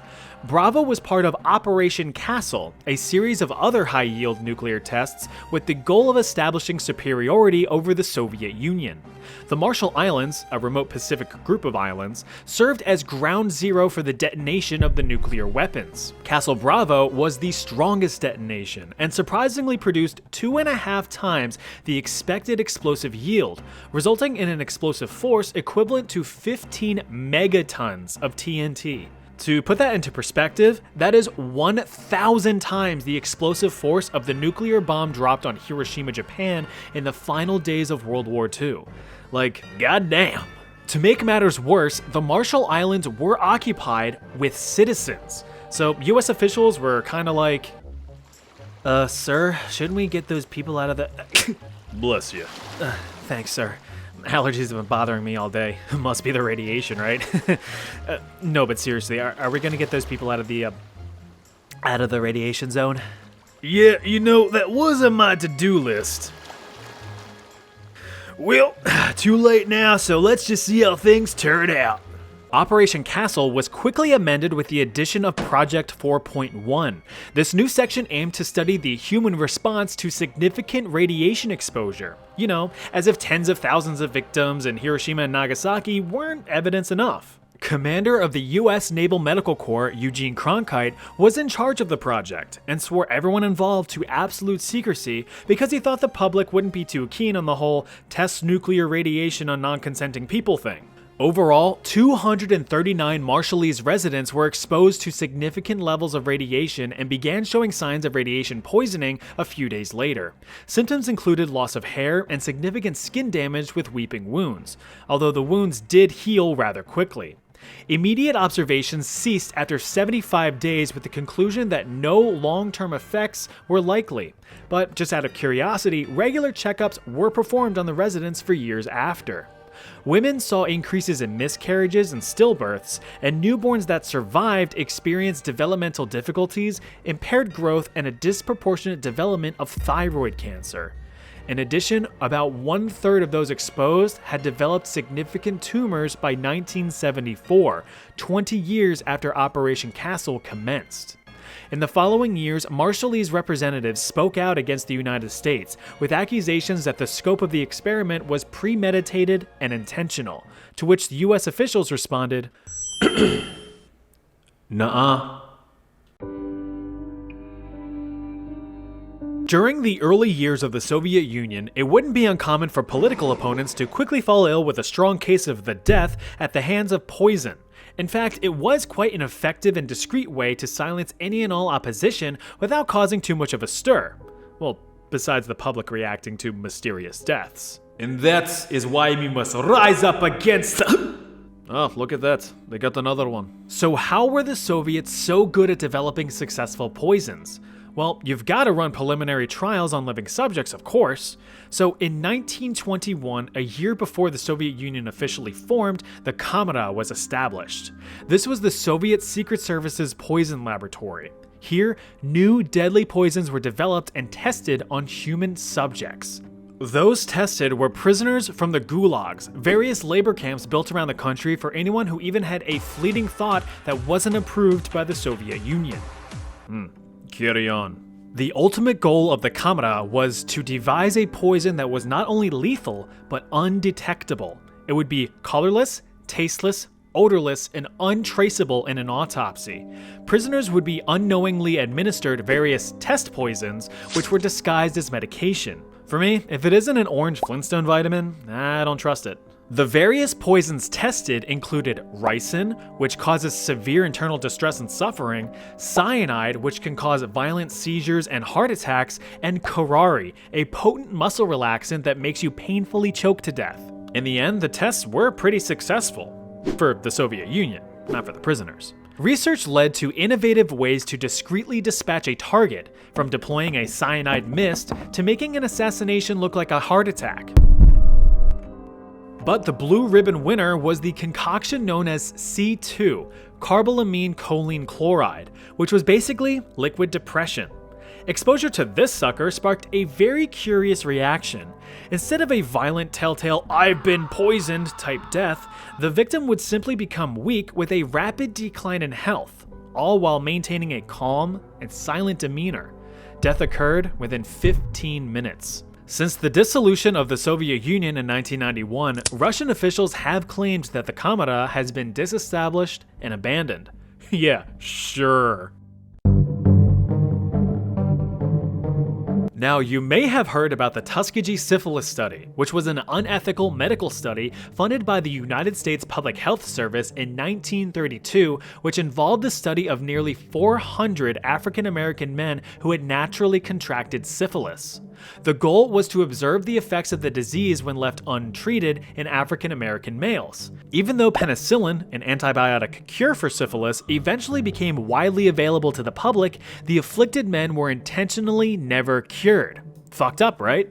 Well, the US decided to outdo themselves with the Guatemalan syphilis experiment. In 1946 to 1948, more than 5,500 Guatemalan natives, including children, were involved in the experiment against their will, with the Guatemalan government granting access to the unwilling patients in hospitals, mental institutions, and even orphanages. Around 1,300 relatively healthy individuals ages 10 to 72 were intentionally infected with with syphilis and even gonorrhea. Transmission was either done by direct bacterial contact into wounds or by sexual transmission with infected native sex workers, which were funded by the US government, by the way.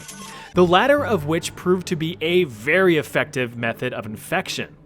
The guy in charge of these experiments was Dr. John C. Cutler, but you can call him Dr. Dickass. He often failed to keep accurate medical records of his experiments and instead would only provide anecdotal evidence in his findings, probably because he knew what he was doing was unethical, which very much sounds like something only a dickass would do.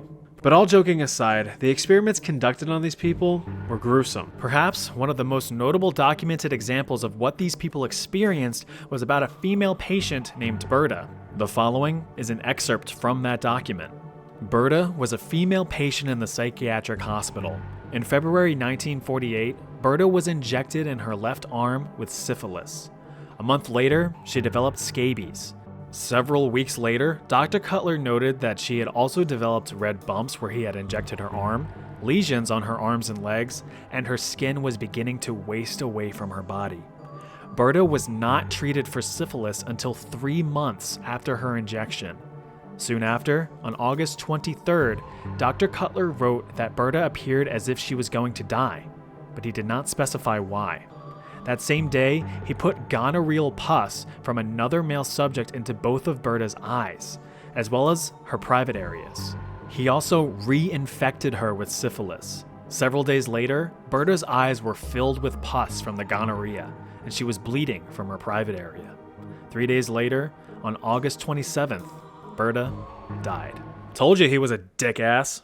The overall goal of the study was to determine the effectiveness of penicillin in preventing the STDs.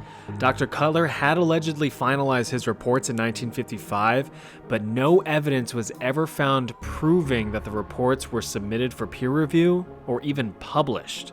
So, out of all of that suffering, nothing of medical value was produced. Though, I will say in some glimmer of fairness, a treatment program was established by the United States and made available to the affected Guatemalan population, but only half were reported to actually have received treatments with a questionable quality of care.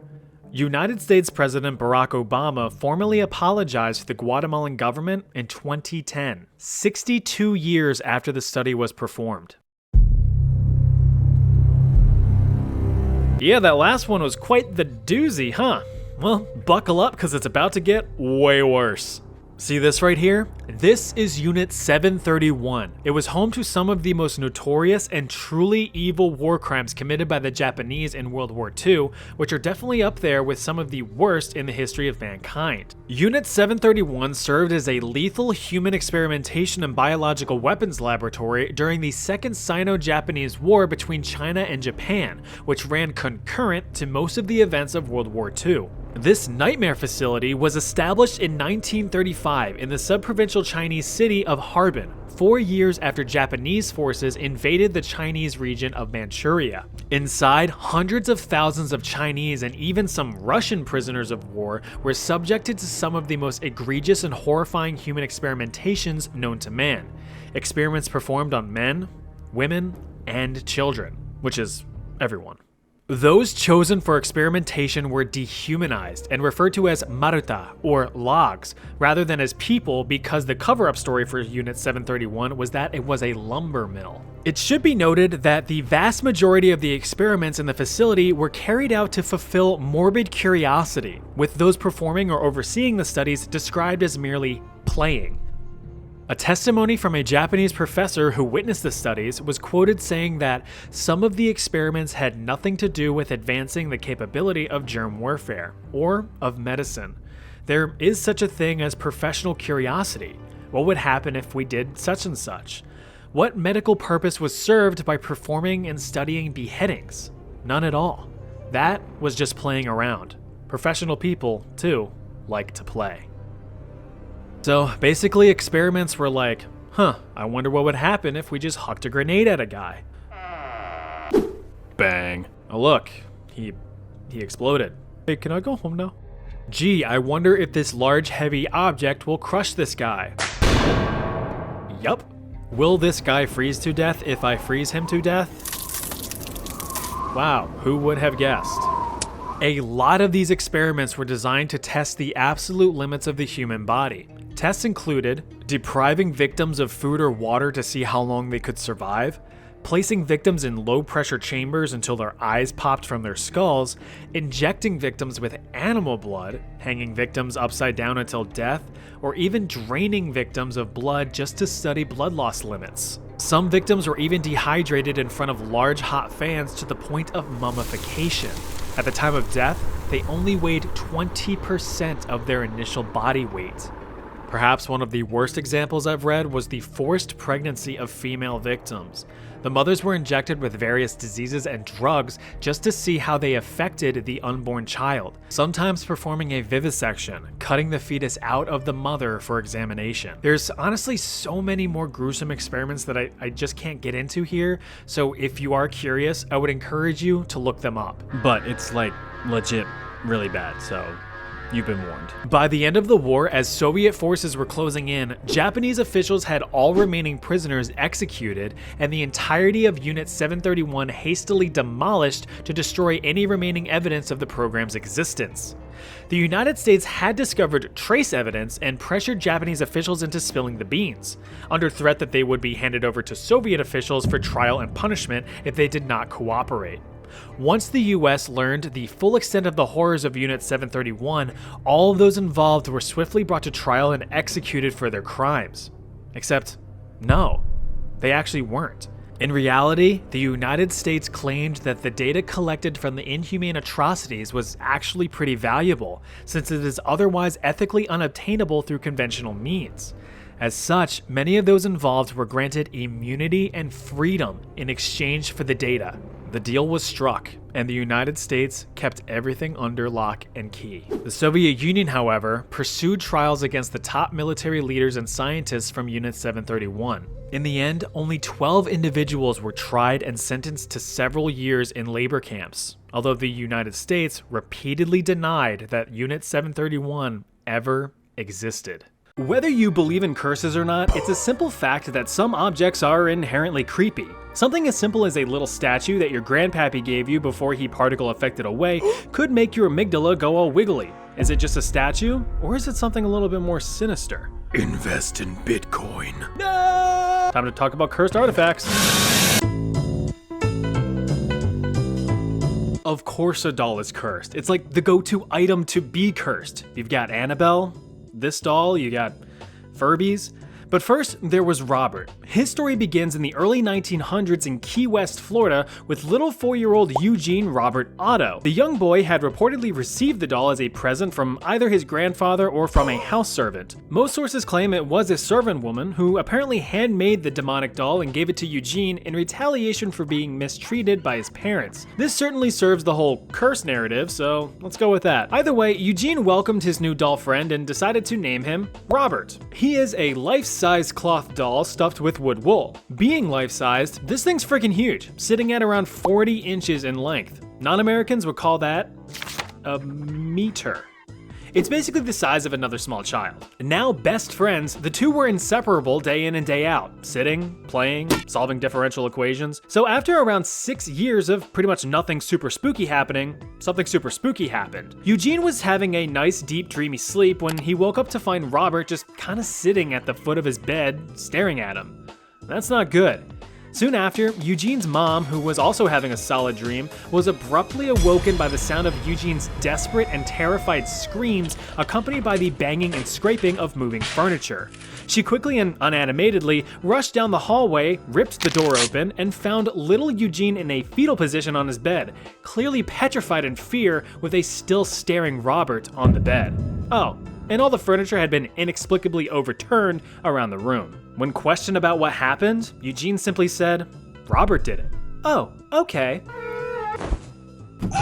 Over the next several years, whenever there was mischief afoot, Robert was to blame. Although skeptical, Eugene's parents had their fair share of uneasy experiences too. Allegedly, they would hear Eugene conversing with Robert, which is innocent enough for kids with imaginary friends, but they would often hear an unfamiliar voice responding to Eugene in conversation, accompanied by creepy giggling. Sometimes they would even see Robert moving around out of the corner of their eye. After growing up and being soul-crushed by the weight of adult life, Eugene returned to his estate with his wife to find Robert locked away in a chest. Ugh, I hate it. Mrs. Otto wasn't a huge fan of the old doll and demanded that Robert remain in the chest, and being a good husband, Eugene conceded. Remember fellas, happy wife, happy life. But this did not make Robert too happy. There were reports from house guests of hearing scurrying in the attic with that same creepy giggling. Even children passing by outside reported seeing Robert in the window staring at them and even making fun of them, though I'm not too sure how well they could see that from such a distance. Eugene, knowing that he locked Robert in the chest multiple times, would often find him sitting by the window. Fast forward, Eugene dies in 1974 and a new family moves into the house. Their curious daughter finds Robert and gets super excited. A new house and a creepy, decrepit, possessed doll? Where do I sign? But it didn't take long for everything to come full circle. The daughter would wake up screaming for her parents when she saw Robert moving about the room. In response, her parents were all neat and slammed Robert into a box and gave him away. The devilish doll is now on display at the East Martello Museum in Key West, Florida, where you can meet him yourself. Or you can deal with that shadow person that's currently staring at you from the corner of your bedroom. Sleep tight. We all know that beauty is in the eye of the beholder. Some artists pour their heart and soul out onto the canvas, while others just dump out a can of paint and call it a day. Regardless, art evokes emotion and meaning behind the brushstrokes, which is why painter Bruno Amadeo created the Crying Children series in the UK in the 1950s. However, the origin of his inspiration is up for debate. Some sources say that Amadeo adopted a little adorable orphan boy whose parents died in a house fire. But tragedy would follow the little no-parent-having gremlin when Amadeo's own studio caught fire shortly after. The orphan boy, who was blamed for the fire and swiftly hucked to the road, eventually grew up and allegedly lost his own life in a car fire in the 70s. Another, more plausible inspiration was from witnessing children orphaned by the events of World War II. Over 60 paintings of crying children were created between the 1950s and the 1980s. Super depressing. But oddly enough, them weird Brits absolutely loved the paintings. Over 50,000 prints were sold and displayed in homes. But listen, I gotta ask, who the friggin' flip puts a picture of a crying child in their home? What's that? Oh, that's just a crying boy painting, isn't he adorable? No. But that's not the weird part.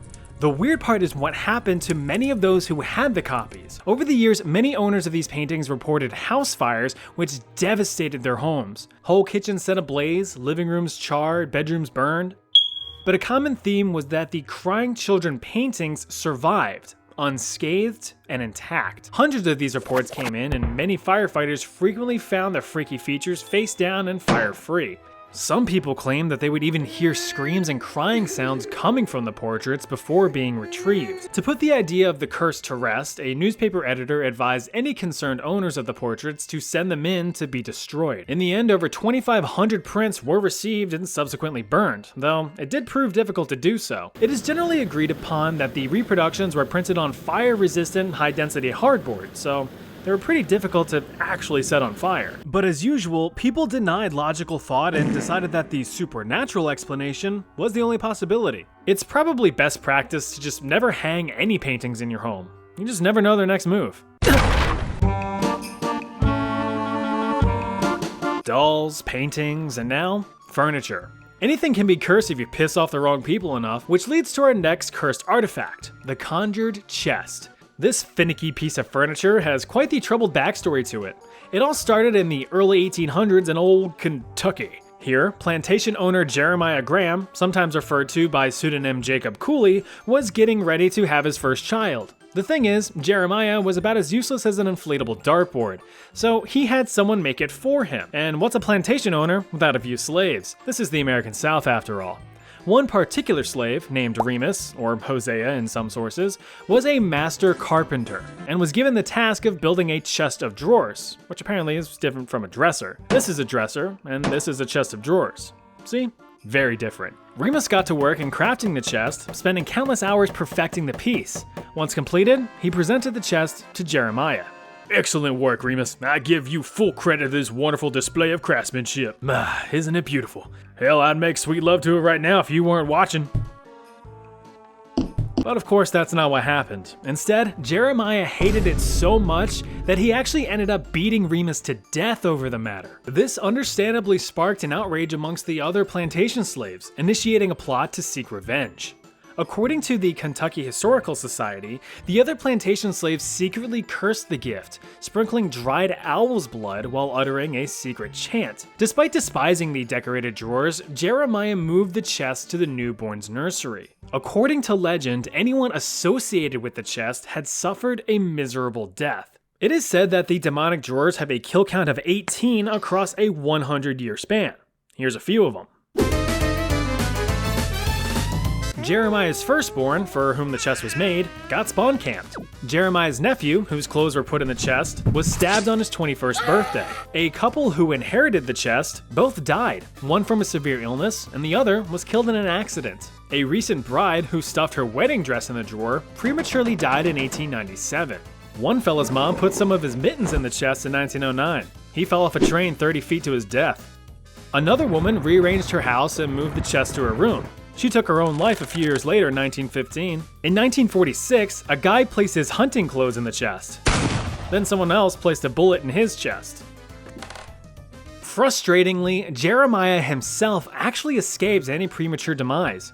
After a while, enough was enough. In the late 1940s, the latest owner had her maid break the curse. But how do you break a curse? Simple. You just obtain a dead owl, have it watch you pick and boil willow leaves for one whole day, put the liquid in a jug and bury it such that the handle is facing east under a flowering bush. If all goes well, you die and the curse is lifted. The maid did all this and sure enough, died shortly after, becoming the last casualty of the conjured chest, but ultimately breaking the curse. Or so they say. Back over 5,300 years ago, when you were nothing but a speck in the atmosphere, no more significant than you are now, some guy got shot in the back with an arrow while traversing the Utstal Mountains in modern-day northern Italy. Since he failed to activate his protective prayers, he couldn't recover and got PK'd pretty hard. In non-gamer speak, he died. But this wouldn't be the end of his journey. Thanks to the very cold conditions of snow and ice on the mountain, the guy's remains froze and his body was preserved for thousands of years. The man was discovered in 1991 and given the name Utsi, after the mountain range in which he died. That's like naming someone who fell off of a cliff Cliffy, or Clifford, like the big red dog. God, imagine the shits he took.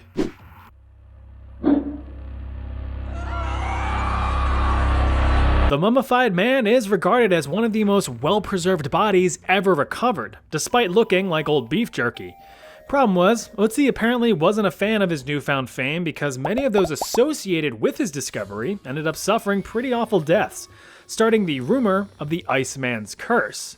The first was Rainer Henn, the head of the forensics team who examined Utsi. He had picked up the frozen little fellow with his bare hands to place him in a bag for transport. As a prize for this good deed, Henn was awarded with getting absolutely wrecked in a car crash a year later in 1992 while on his way to give a lecture about Utsi.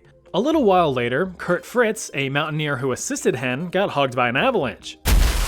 A few months after that, journalist Rainer Hutzel, who filmed the removal of the corpse, died from a big ol' brain tumor. We then jump ahead to 2004 when Helmut Zeeman, one of the tourists who originally found Utsi, was discovered dead and frozen in the same exact spot. An hour after his funeral, the head of his mountain rescue team died of a heart attack.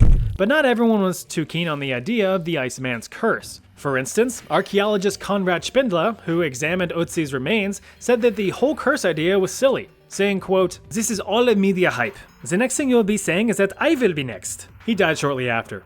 Multiple sclerosis. You know how it is. The final death associated with the Iceman to date was Dr. Tom Loy, who performed a DNA analysis on Utsi. When he was just about to finish a book on the cold cadaver's history, he was found dead in his home, despite being in relatively fair health. Now, of course, it has to be said that there have been plenty of others who have studied, photographed, poked, and even caressed Utsi's leathery sunken skin who are still alive and well today. But if you want to take the chance with the curse yourself, you can visit Utsi in the South Tyrol Archaeological Museum in Bolzano, Italy. Just remember to not play footsies with Utsi's tootsies. Takalishe are mischievous little critters whose only goal is to cause complete chaos, which is really annoying considering how relatively non-threatening they look. Originating from Zulu mythology in the South African country of South Africa, Takalishe are said to be pale little gremlin or goblin-like creatures with big ol' kissable lips, grotesque pointy ears, hollow eye sockets, long bony fingies, and perhaps their most notable feature, a big gaping hole in their melon, which is supposedly their source of power. Oh yeah, as if just causing a general ruckus wasn't annoying enough, the little guys also have the power to turn invisible. All they have to do is chug some water to plummet their opacity down to 0, then they're just free to slap your knees without being detected. It's pretty common amongst South African residents to hear tales of the Takalishe, often as a deterrent to young children to not wander off or stay up late, lest one come in the night and munch their toes off. But if you ever find yourself confronted by one of these little fellas, there are a few things you can do to fight back. The most common tactic involves propping your bed up on some cinder blocks like it was a car left alone for 5 minutes in North Philadelphia.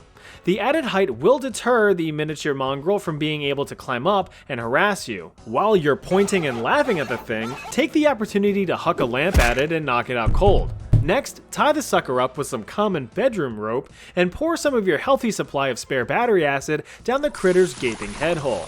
That'll teach him. Time to take a trip down to like the one country any American knows in South America.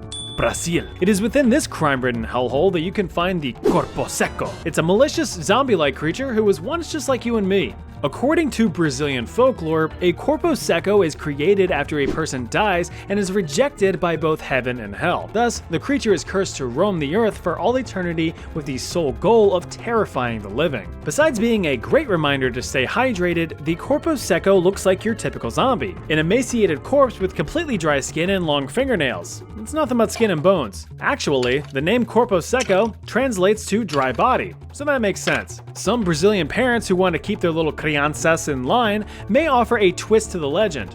Instead, they may insist that a Corpo Seco is created from children who disrespect or mistreat their parents. You gotta love good parenting. Little side note here, you ever go to like a Home Depot or a large hardware store where they have them big boxes up on the top racks? Yeah, no joke, my dad used to tell me that that's where they would put bad kids, and I'm a better person for it. Love you, Dad. Well, we all know that the best way to discard your run-of-the-mill zombie is to exercise your Second Amendment rights, or the Brazilian equivalent.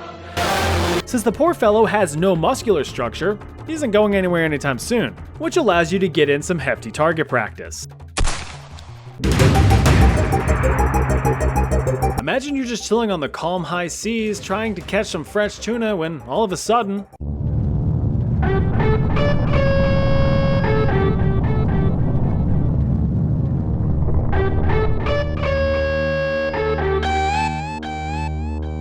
oh, come on. This is an umibozu, and he's pissed. What you doing in my waters? Umibozu are Japanese spirits described as several meter tall humanoid black figures which reside in oceans, seas, and bays. They are believed to be the vengeful spirits of monks who were previously murdered and cast into the sea. Don't know who's going around murdering monks and dunking them overboard, but hey, stuff happens. The calm ocean waves quickly turn into a chaotic nightmare as your ship is tossed and turned like a turd in a toilet. This all could have been avoided if you just sacrificed a little bit of your tuna catch, but shoulda, coulda, woulda. But fear not, there is a solution to this problem. Upon rising from the depths, the umibozu will demand a barrel from the sailors it encounters. If you present the barrel to the big nude dude, he will be most thankful, returning his gratitude by completely reducing your ship to toothpicks. Your best bet is to actually give him a bottomless barrel, which will just end up confusing the big umibozo as you laugh and sail away at a whopping 5 miles per hour. But if that also fails, you could always just radio in a volley of shells from the 460mm Type 94 triple turrets mounted on your backup battleship, the Yamato. There's nothing quite like a Filipino vampire baby to put a damper on your day, or night. Enter the Chinook, a chubby little Filipino vampire baby. But don't be fooled by its sort of non-threatening appearance, because they're actually pretty dangerous. Chinooks are said to attract human prey by lying on the ground near forest paths and crying their little heads off, prompting passersby to be like, "Can you shut the fuck up?" But some more altruistic pedestrians may approach the infant in an attempt to rescue it. Wrong move. Your empathetic nature just cost you your life. And that's what you get for trying to be a savior. In your last conscious moments of severe torture pain, you may ask yourself, where did this Chinook even come from? While some believers in the Filipino community claim that the terrifying tyke is the offspring between a respectable young woman and a horrifying but equally respectable demon. After doing the do and slopping out the nefarious newborn, the new parents make like a tree and fuck off. This, understandably, angers the baby, who quickly develops abandonment issues while its mother brags to her friends about being dicked down by a literal demon. Thanks to multiple trauma-induced synapse connections, it has no choice but to seek vengeance on anyone unfortunate enough to come across it. Like you. So in the event that you approach an abandoned crying demon baby, be sure to quickly give it the old factory reset by jamming your finger into its soft spot. This will instantly calm the beast while simultaneously destroying all cognitive ability. Now, you can lease it out to sweatshops to make a steady side income.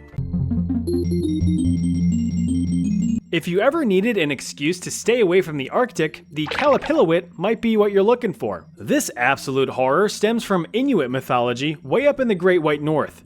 Guaranteed to make anyone with thalassophobia's toes curl, the Kalapilawit waits just below the icy waters for a potential victim. They are described as scaly humanoid creatures with a female appearance and a unique but pungent sulfurous odor. So they're smelly fart fish women. According to legend, they are said to be child snatchers, preying on any unattended children wandering the Arctic beaches or playing on sea ice. So one moment you may be looking out at little Johnny Yes Papa having the time of his life as he ever so safely jumps up and down on drifting sea ice, while the next he is snatched up and dragged down into the watery depths. Once your kid is snatched, there's really not much you can do. They're doomed to reside in one of these stinky fishwoman's many robe pockets. Or at least for as long as they can hold their breath. So how can you avoid or defeat the creature? Well, for one, don't leave your young children unattended in an Arctic setting, or really any setting. Kalapilawits aren't the only monsters out there willing to snatch kids up. But if you do want to have your child create memories of playing on the ice and you're sticking nearby, there's no shame in keeping your trusty mallet on hand. Oh boy, shadow people. Probably one of the most commonly spotted cryptids on this list. Heck, you may have even seen one recently, or will soon. They look like pretty much how you would think. They're just black figures with little to no discernible features, just menacing shadows of where people might be. While some may be more of a transparent misty figure, others can appear to be blacker than black, with you being able to see them in complete darkness. These things are terrifying and are one of the most common sleep paralysis demons. Speaking of which, perhaps one of the most famous shadow people is the Hat Man, a dark, foreboding figure that stares at you while you sleep in the darkest corner of your room. He is commonly depicted with eerily soft glowing red eyes and sporting a wide-brimmed hat. Just the sight of him alone is enough to make your blood run cold and your heart stop. Other shadow people are said to be detected out of the corner of one's eye but vanish when trying to catch a glimpse. So actually back in the day I had this one incident where I was absolutely shredding on Guitar Hero 3. I was trying to get through FCP Remix on Expert, and I remember that my hearing just started going out. It was like I could only hear TV static. And not only that, I actually started getting tunnel vision, so my peripherals were blacking out and the TV static was getting louder and louder. But the moment that I actually started to take notice to it and I whipped my big dumb head around, that's when everything just kind of returned back to normal. So, I don't know if that was a shadow person or if I was just extremely sleep deprived and experiencing the side effects of staring at a screen and standing for several hours, but probably the latter. Anyway, if you want to avoid any and all shadow people from popping up in your life, there's really only one solution. You're gonna always need to be in a room that's brightly lit from multiple angles to eliminate any shadows. Sure, your sanity and your electric bill's gonna take a beating, but hey, at least you won't be seeing any shadow people.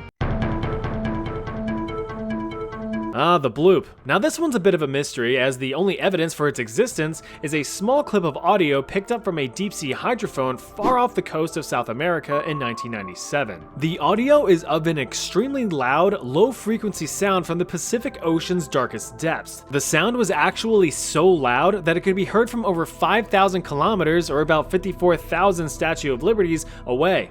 Take a listen.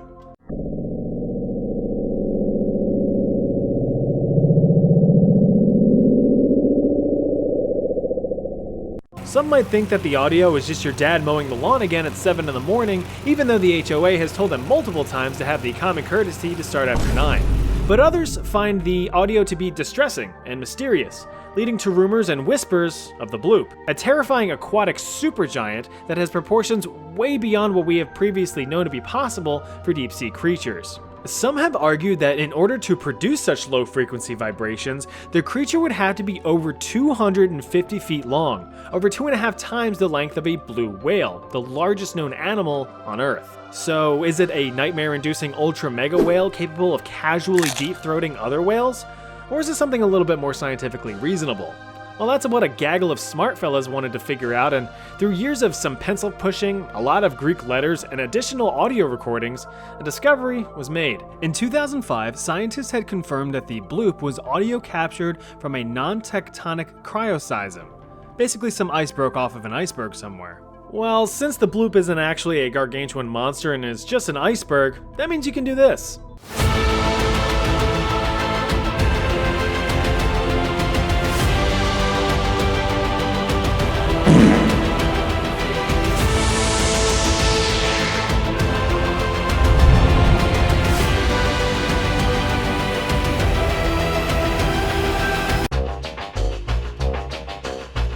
Spring-heeled Jack, rarely referred to as Jumboots Jamstrang by a select few, is a humanoid cryptid that was active in Victorian England. This bouncy butthole is basically what kids thought life would be like when they begged their parents for moon shoes. The name is derived from the man-like creature's ability to perform acrobatic leaps well beyond the capabilities of any normal human, hopping up to rooftops in a single bound. Parkour! Looking like a rejected British Batman, Spring-heeled Jack was first spotted in the early 1800s in London, England, and he was quite the bastard, performing all kinds of despicable deeds, such as leaping onto carriages and crashing them, or assaulting young women and ripping their shirts with his metallic claws. The most famous sighting came from a young woman in 1838 who claimed that one night a man impersonating a police officer had lured her into the street. When she shed some candlelight upon him, it revealed a grotesque face and burning red eyes. She had claimed that the man spewed white and blue flames at her and leapt towards her, cutting her neck and breast with his sharp metal claws before being scared off by the woman's sister who came to the rescue.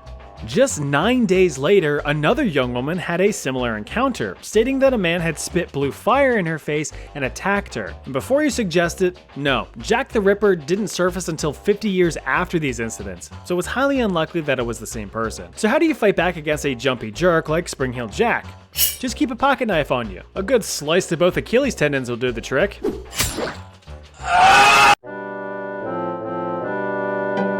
This one's a real hoot. Originating from the Andros Island of the Bahamas, the Chickcharney is a big ol' barn owl. This ornithic nightmare stands at 3 feet tall with creepy long legs, a large wingspan, and humanoid arms used to twist the heads of its victims. Mr. Owl. Since it is but a simple owl, it possesses the ability of flight and exceptional night vision, but it can also somehow manipulate probability, allowing it to bestow good luck or bad luck. Give it to me straight, Doctor. Is my wife gonna live? Probably. Wait, never mind. But it has to be said, even though it is a big dangerous bird, it's still a bird nonetheless. And what better way to get rid of a big old bird than with a big old musket? And with that, you now have what it takes to survive against some cryptids. You know, if they were real. Evil people you've never heard of.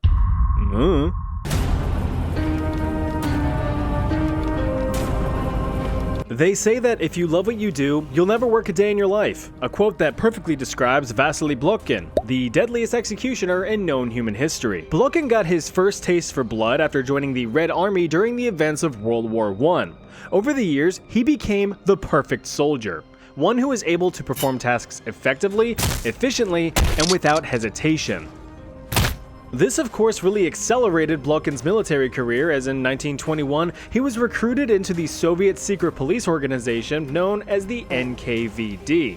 One bonus on his extensive resume was his innate ability to remain emotionally numb when carrying out acts of violence. He simply saw it as part of the job, comparative to menial tasks like filing paperwork or having to put up with Deborah from HR's incessant complaints that your funny shirt just isn't work appropriate.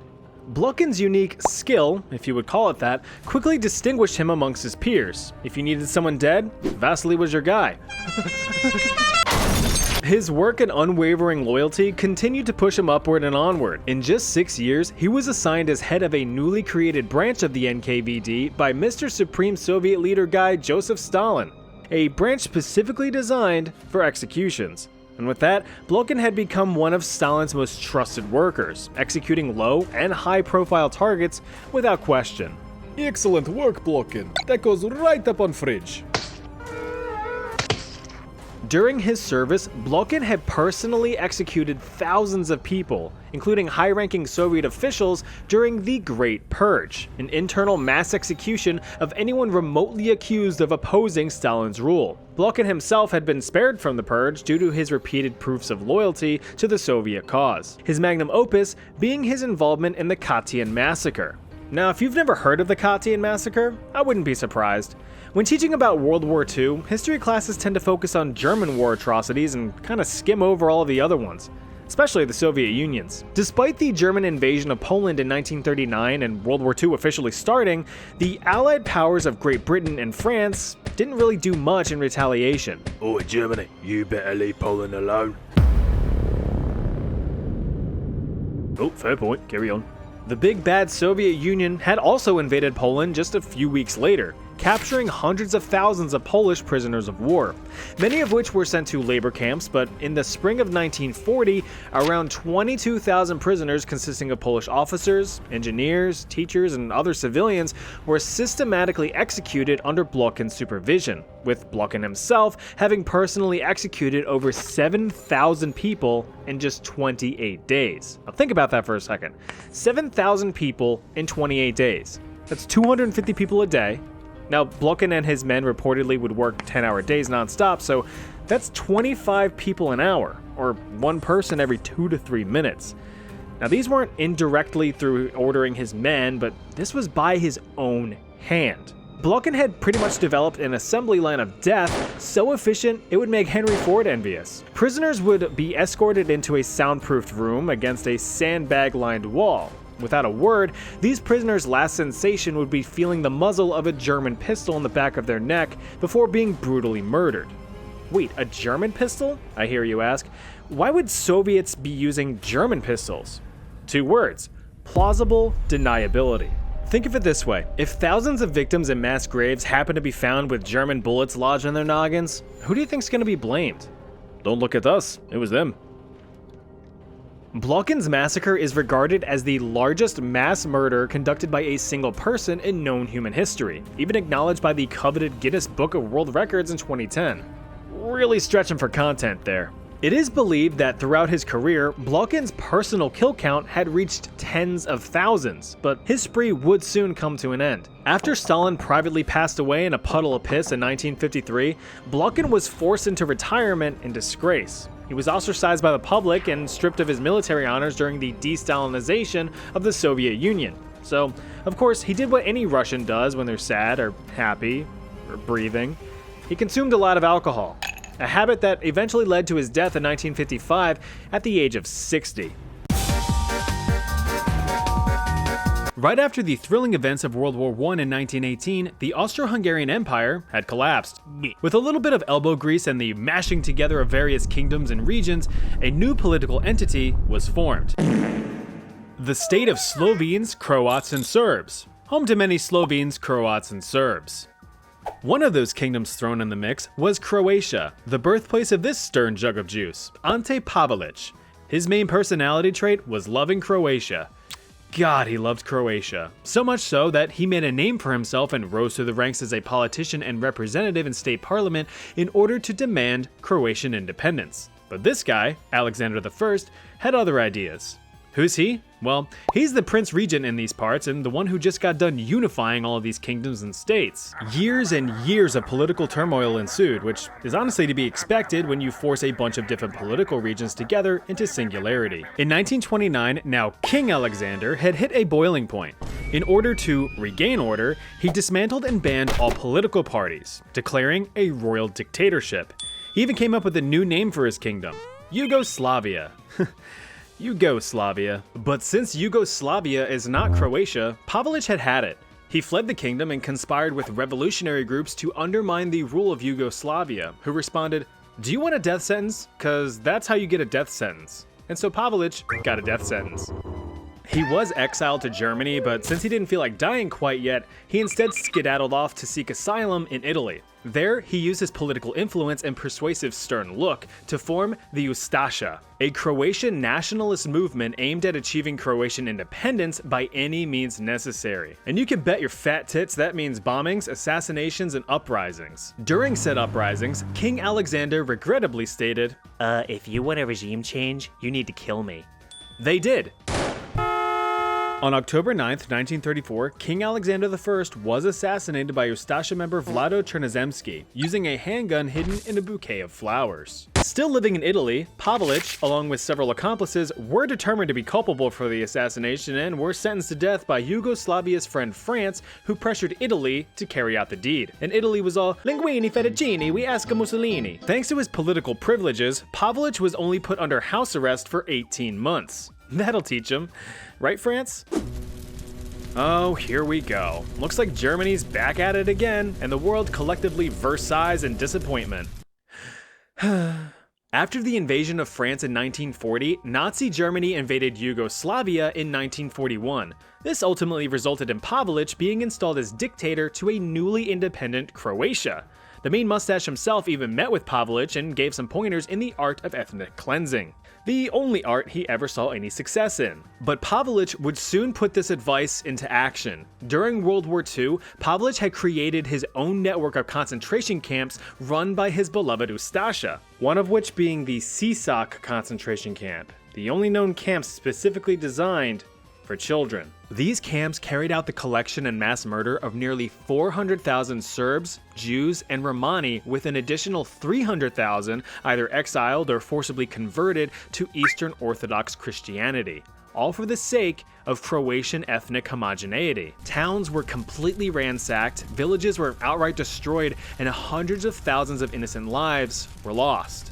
These actions gave the Ustasha notoriety that struck fear into the hearts of anyone who dared cross their path. Nazi Army General Edmund Gleisa-Hochtenau witnessed firsthand the atrocity of Pavlich and the Ustasha, saying, quote, "Our troops have to be mute witnesses of such events. It does not reflect well on their otherwise high reputation. The Ustasha have gone raging mad." That's pretty telling when even a Nazi general thinks you're being a bad dude. After the Axis powers fell, Pavlich got the hell out of Dodge, eventually fleeing to Argentina in 1948, but then some other surviving Ustasha members arrived. After a quick reunion of high fives and smooches, the gang wasted no time in forming the Croatian Liberation Movement. Persistent little buggers, weren't they? They were basically trying to control this from over here. It didn't work. After an assassination attempt in 1957, Pavlich hightailed it out of Argentina, eventually ending up in Spain, where he died of his injuries 2 years later. This is Idi Amin, regarded as one of the cruelest dictators in Ugandan history. He had humble beginnings back in 1946, where he served in the colonial army as a cook's assistant. In addition to cooking up a good steak, Amin was raring to have a job well done in his military career, so he speed ran through promotions within the Ugandan army, making it all the way up to captain in 1962. I'm the captain now. All of this impressive progress received recognition from Ugandan Prime Minister Milton Obote, and a friendship formed. Hey. Hi. One that would be fruitful in many shady activities, including ivory and gold smuggling. After being threatened with investigation by the Ugandan parliament, Obote overthrew King President Person Mutesa II and seized the position for himself in 1966. The ex-king was exiled to the UK, where he lamented over the loss of his country, ultimately drinking himself to death just 3 years later. Poor little guy. After the coup, Obote promoted a now more rotund Amin to commander of the Ugandan army. But all good times must come to an end. Obote himself was a terrible ruler. His regime was plagued with corruption and terror, resulting in nationwide starvation and cruelties toward the Ugandan people. Not surprisingly, Obote had experienced a failed assassination attempt where he was shot through the teeth and out his cheek. The assassin missed, and Obote is pissed, so in response he had any and all political parties banned, with their members jailed for life.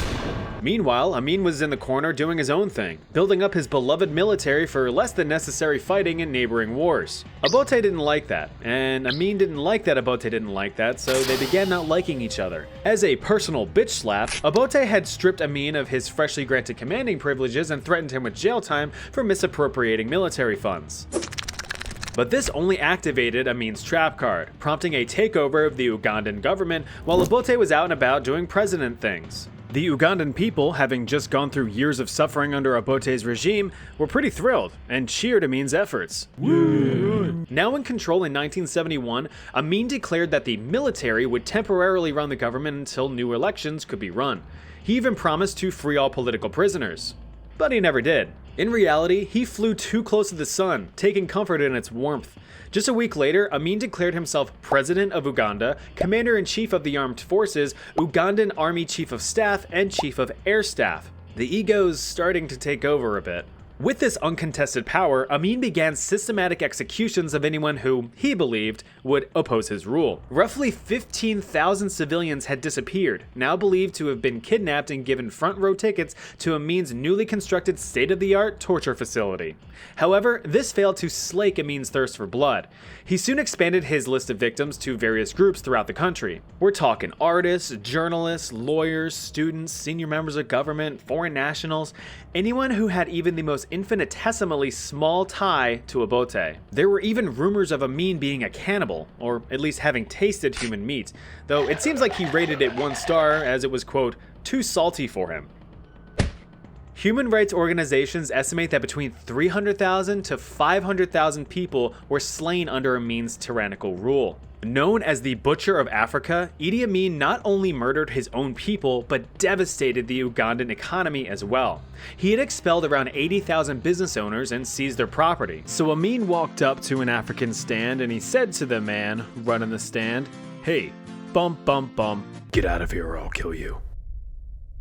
Then he waddled away, waddle waddle." These businesses, which were basically the country's economic backbone, were handed off to his inner circle, and they all quickly went bankrupt from mismanagement.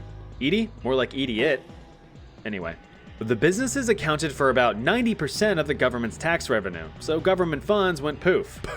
Yeah, just like that. Amin became blinded with power, so much so that he was unable to see the inevitable brick wall that the country was heading towards. His closest cabinet members, realizing that murdering everyone and crippling an economy aren't really the best long-term policies, started to defect, abandoning Uganda to seek safety elsewhere. Amin even began losing control over his own military. Coups and mutinies were commonplace as officers fought for power. But he had a plan. I have a plan. We're gonna take Tanzania. Alley-oop. He's just not as funny as oversimplified. Uh-oh. Tanzania fought back. Hard. In order to save face, the former 10-time Ugandan light heavyweight champion Amin had a plan. I have a plan. Yeah, Amin actually suggested a boots to asses 1v1 super slam. But the Tanzanian president had a plan of his own. In the end, Amin was deposed and fled in exile, where he apparently ate up to 40 oranges a day until his death in 2003. Our last stop is definitely no picnic. Now, if this video wasn't satisfying enough, I do have more of these little evil bastards for another video, so if you want me to make it, let me know in the comments. While you're at it, let me know who you would want me to cover. For our last entry, we'll be taking a trip down to Colombia. Now, any of you Colombians out there might be familiar with this guy, but for those of us who don't put cheese in our hot chocolate, let me introduce you to Luis Garavito, perhaps one of the most prolific serial killers in modern history. This guy was a straight-up monster. Appropriately nicknamed La Bestia, or The Beast, Garavito was arrested in 1999 and convicted of murdering 193 children. Garavito's crimes began when he was just 15 in 1972. He had reportedly suffered severe depression, psychosis, and paranoia, allegedly stemming from an extremely abusive and traumatic childhood at the hand of his father. Pairing all that mental anguish with crippling alcoholism and an aggressive personality, Garavito began compulsively forcing himself on young children. Disgusted by his own actions, he had attempted to seek help, attending church sermons, AA meetings, and even seeing psychiatrists, wanting nothing more than to live a normal, happy life. But he was never able to claw himself out of the dark hole that he was in. Look, there's no denying that childhood trauma is tragic, but when you commit unspeakable acts of violence against innocent children, or really anyone for that matter, sympathy kinda goes out the window. Being a victim's one thing, creating victims is another. Moving into the 80s, Garavito's habits had only escalated. He emphasized that his urges to act out were constant and, according to him, uncontrollable. He would impulsively assault homeless children, and to make matters worse, began carrying razor blades and lighters to satiate his growing lust for violence. After each outburst and eventually regaining his composure, Garavito claimed that he would be overwhelmed with guilt. He would write down the names of his victims in a notebook and pray for their safety. At this point, his victim count had crossed above 100. Devastated by his supposedly uncontrollable impulses, he desperately tried to find any answers as to why he was the way he was. He looked to religion, astrology, the occult, really anything that could potentially bring him some revelation. But during this little literary leap, he had stumbled upon a certain notorious autobiography. With each turn of the page, Garavito really started relating to this Adolf guy. I mean, they both suffered abusive childhoods, lived in poverty, are both complete dickholes, you know, that kind of stuff. Luis even went a bit further and began idolizing one Campo Delgado, a Colombian serial killer who had publicly murdered 28 people, including his own mother, in the 1980s. More specifically, he admired the national attention that Delgado received and wanted to experience that firsthand. Now, the 1990s is where Garavito really went off the rails. He was now apathetic in his crimes. He felt nothing. No remorse, no sorrow, nothing. With all emotional ties cut, Garavito's actions hit an apex. Across this decade, Luis committed the mass murder and assault of hundreds of children. In disguise, he lured victims into secluded areas in broad daylight where they were assaulted, stabbed, cut, burned, beaten, eviscerated, and dismembered. After their passing, the victims were often placed in dozens of mass graves scattered across the countryside, with some containing as many as 40 bodies. Now, you can't really hide violence of that caliber for long, so eventually the graves were discovered in 1998 and an official investigation was launched. Because of his continued alcoholism, Garavito's work was sloppy. He would often leave articles of clothing, empty liquor bottles, and various belongings at his crime scenes. Honestly, it's kind of weird that it took so long to get caught, but the mountains of evidence did eventually lead to his arrest in 1999. While being interrogated, Garavito confessed to the murder of hundreds of children. Now, of course, in order to prevent the large, sandpapery, unlubed fist of YouTube from giving my butthole an identical neighbor, I of course cannot go into the nitty-gritty of the crimes. You morbidly curious little deviants would have to look that up for yourselves. But don't say I didn't warn you. In the end, Garavito's crimes rightfully warranted a sentence of up to 1,853 years, and 9 days, in prison. That's pretty great. Except for the fact that Colombian law at the time prevented any sentence from being longer than 40 years. And get this, since he had given a full confession and even helped investigators find the bodies, his sentence was further reduced down to just 22 years, and the Colombian population was pissed. But luckily, in 2021, Garavito's parole was personally denied by the Colombian president, who vowed that he would never be a free man again. And he never was. Luis Garavito was diagnosed with eye cancer and died in prison in 2023.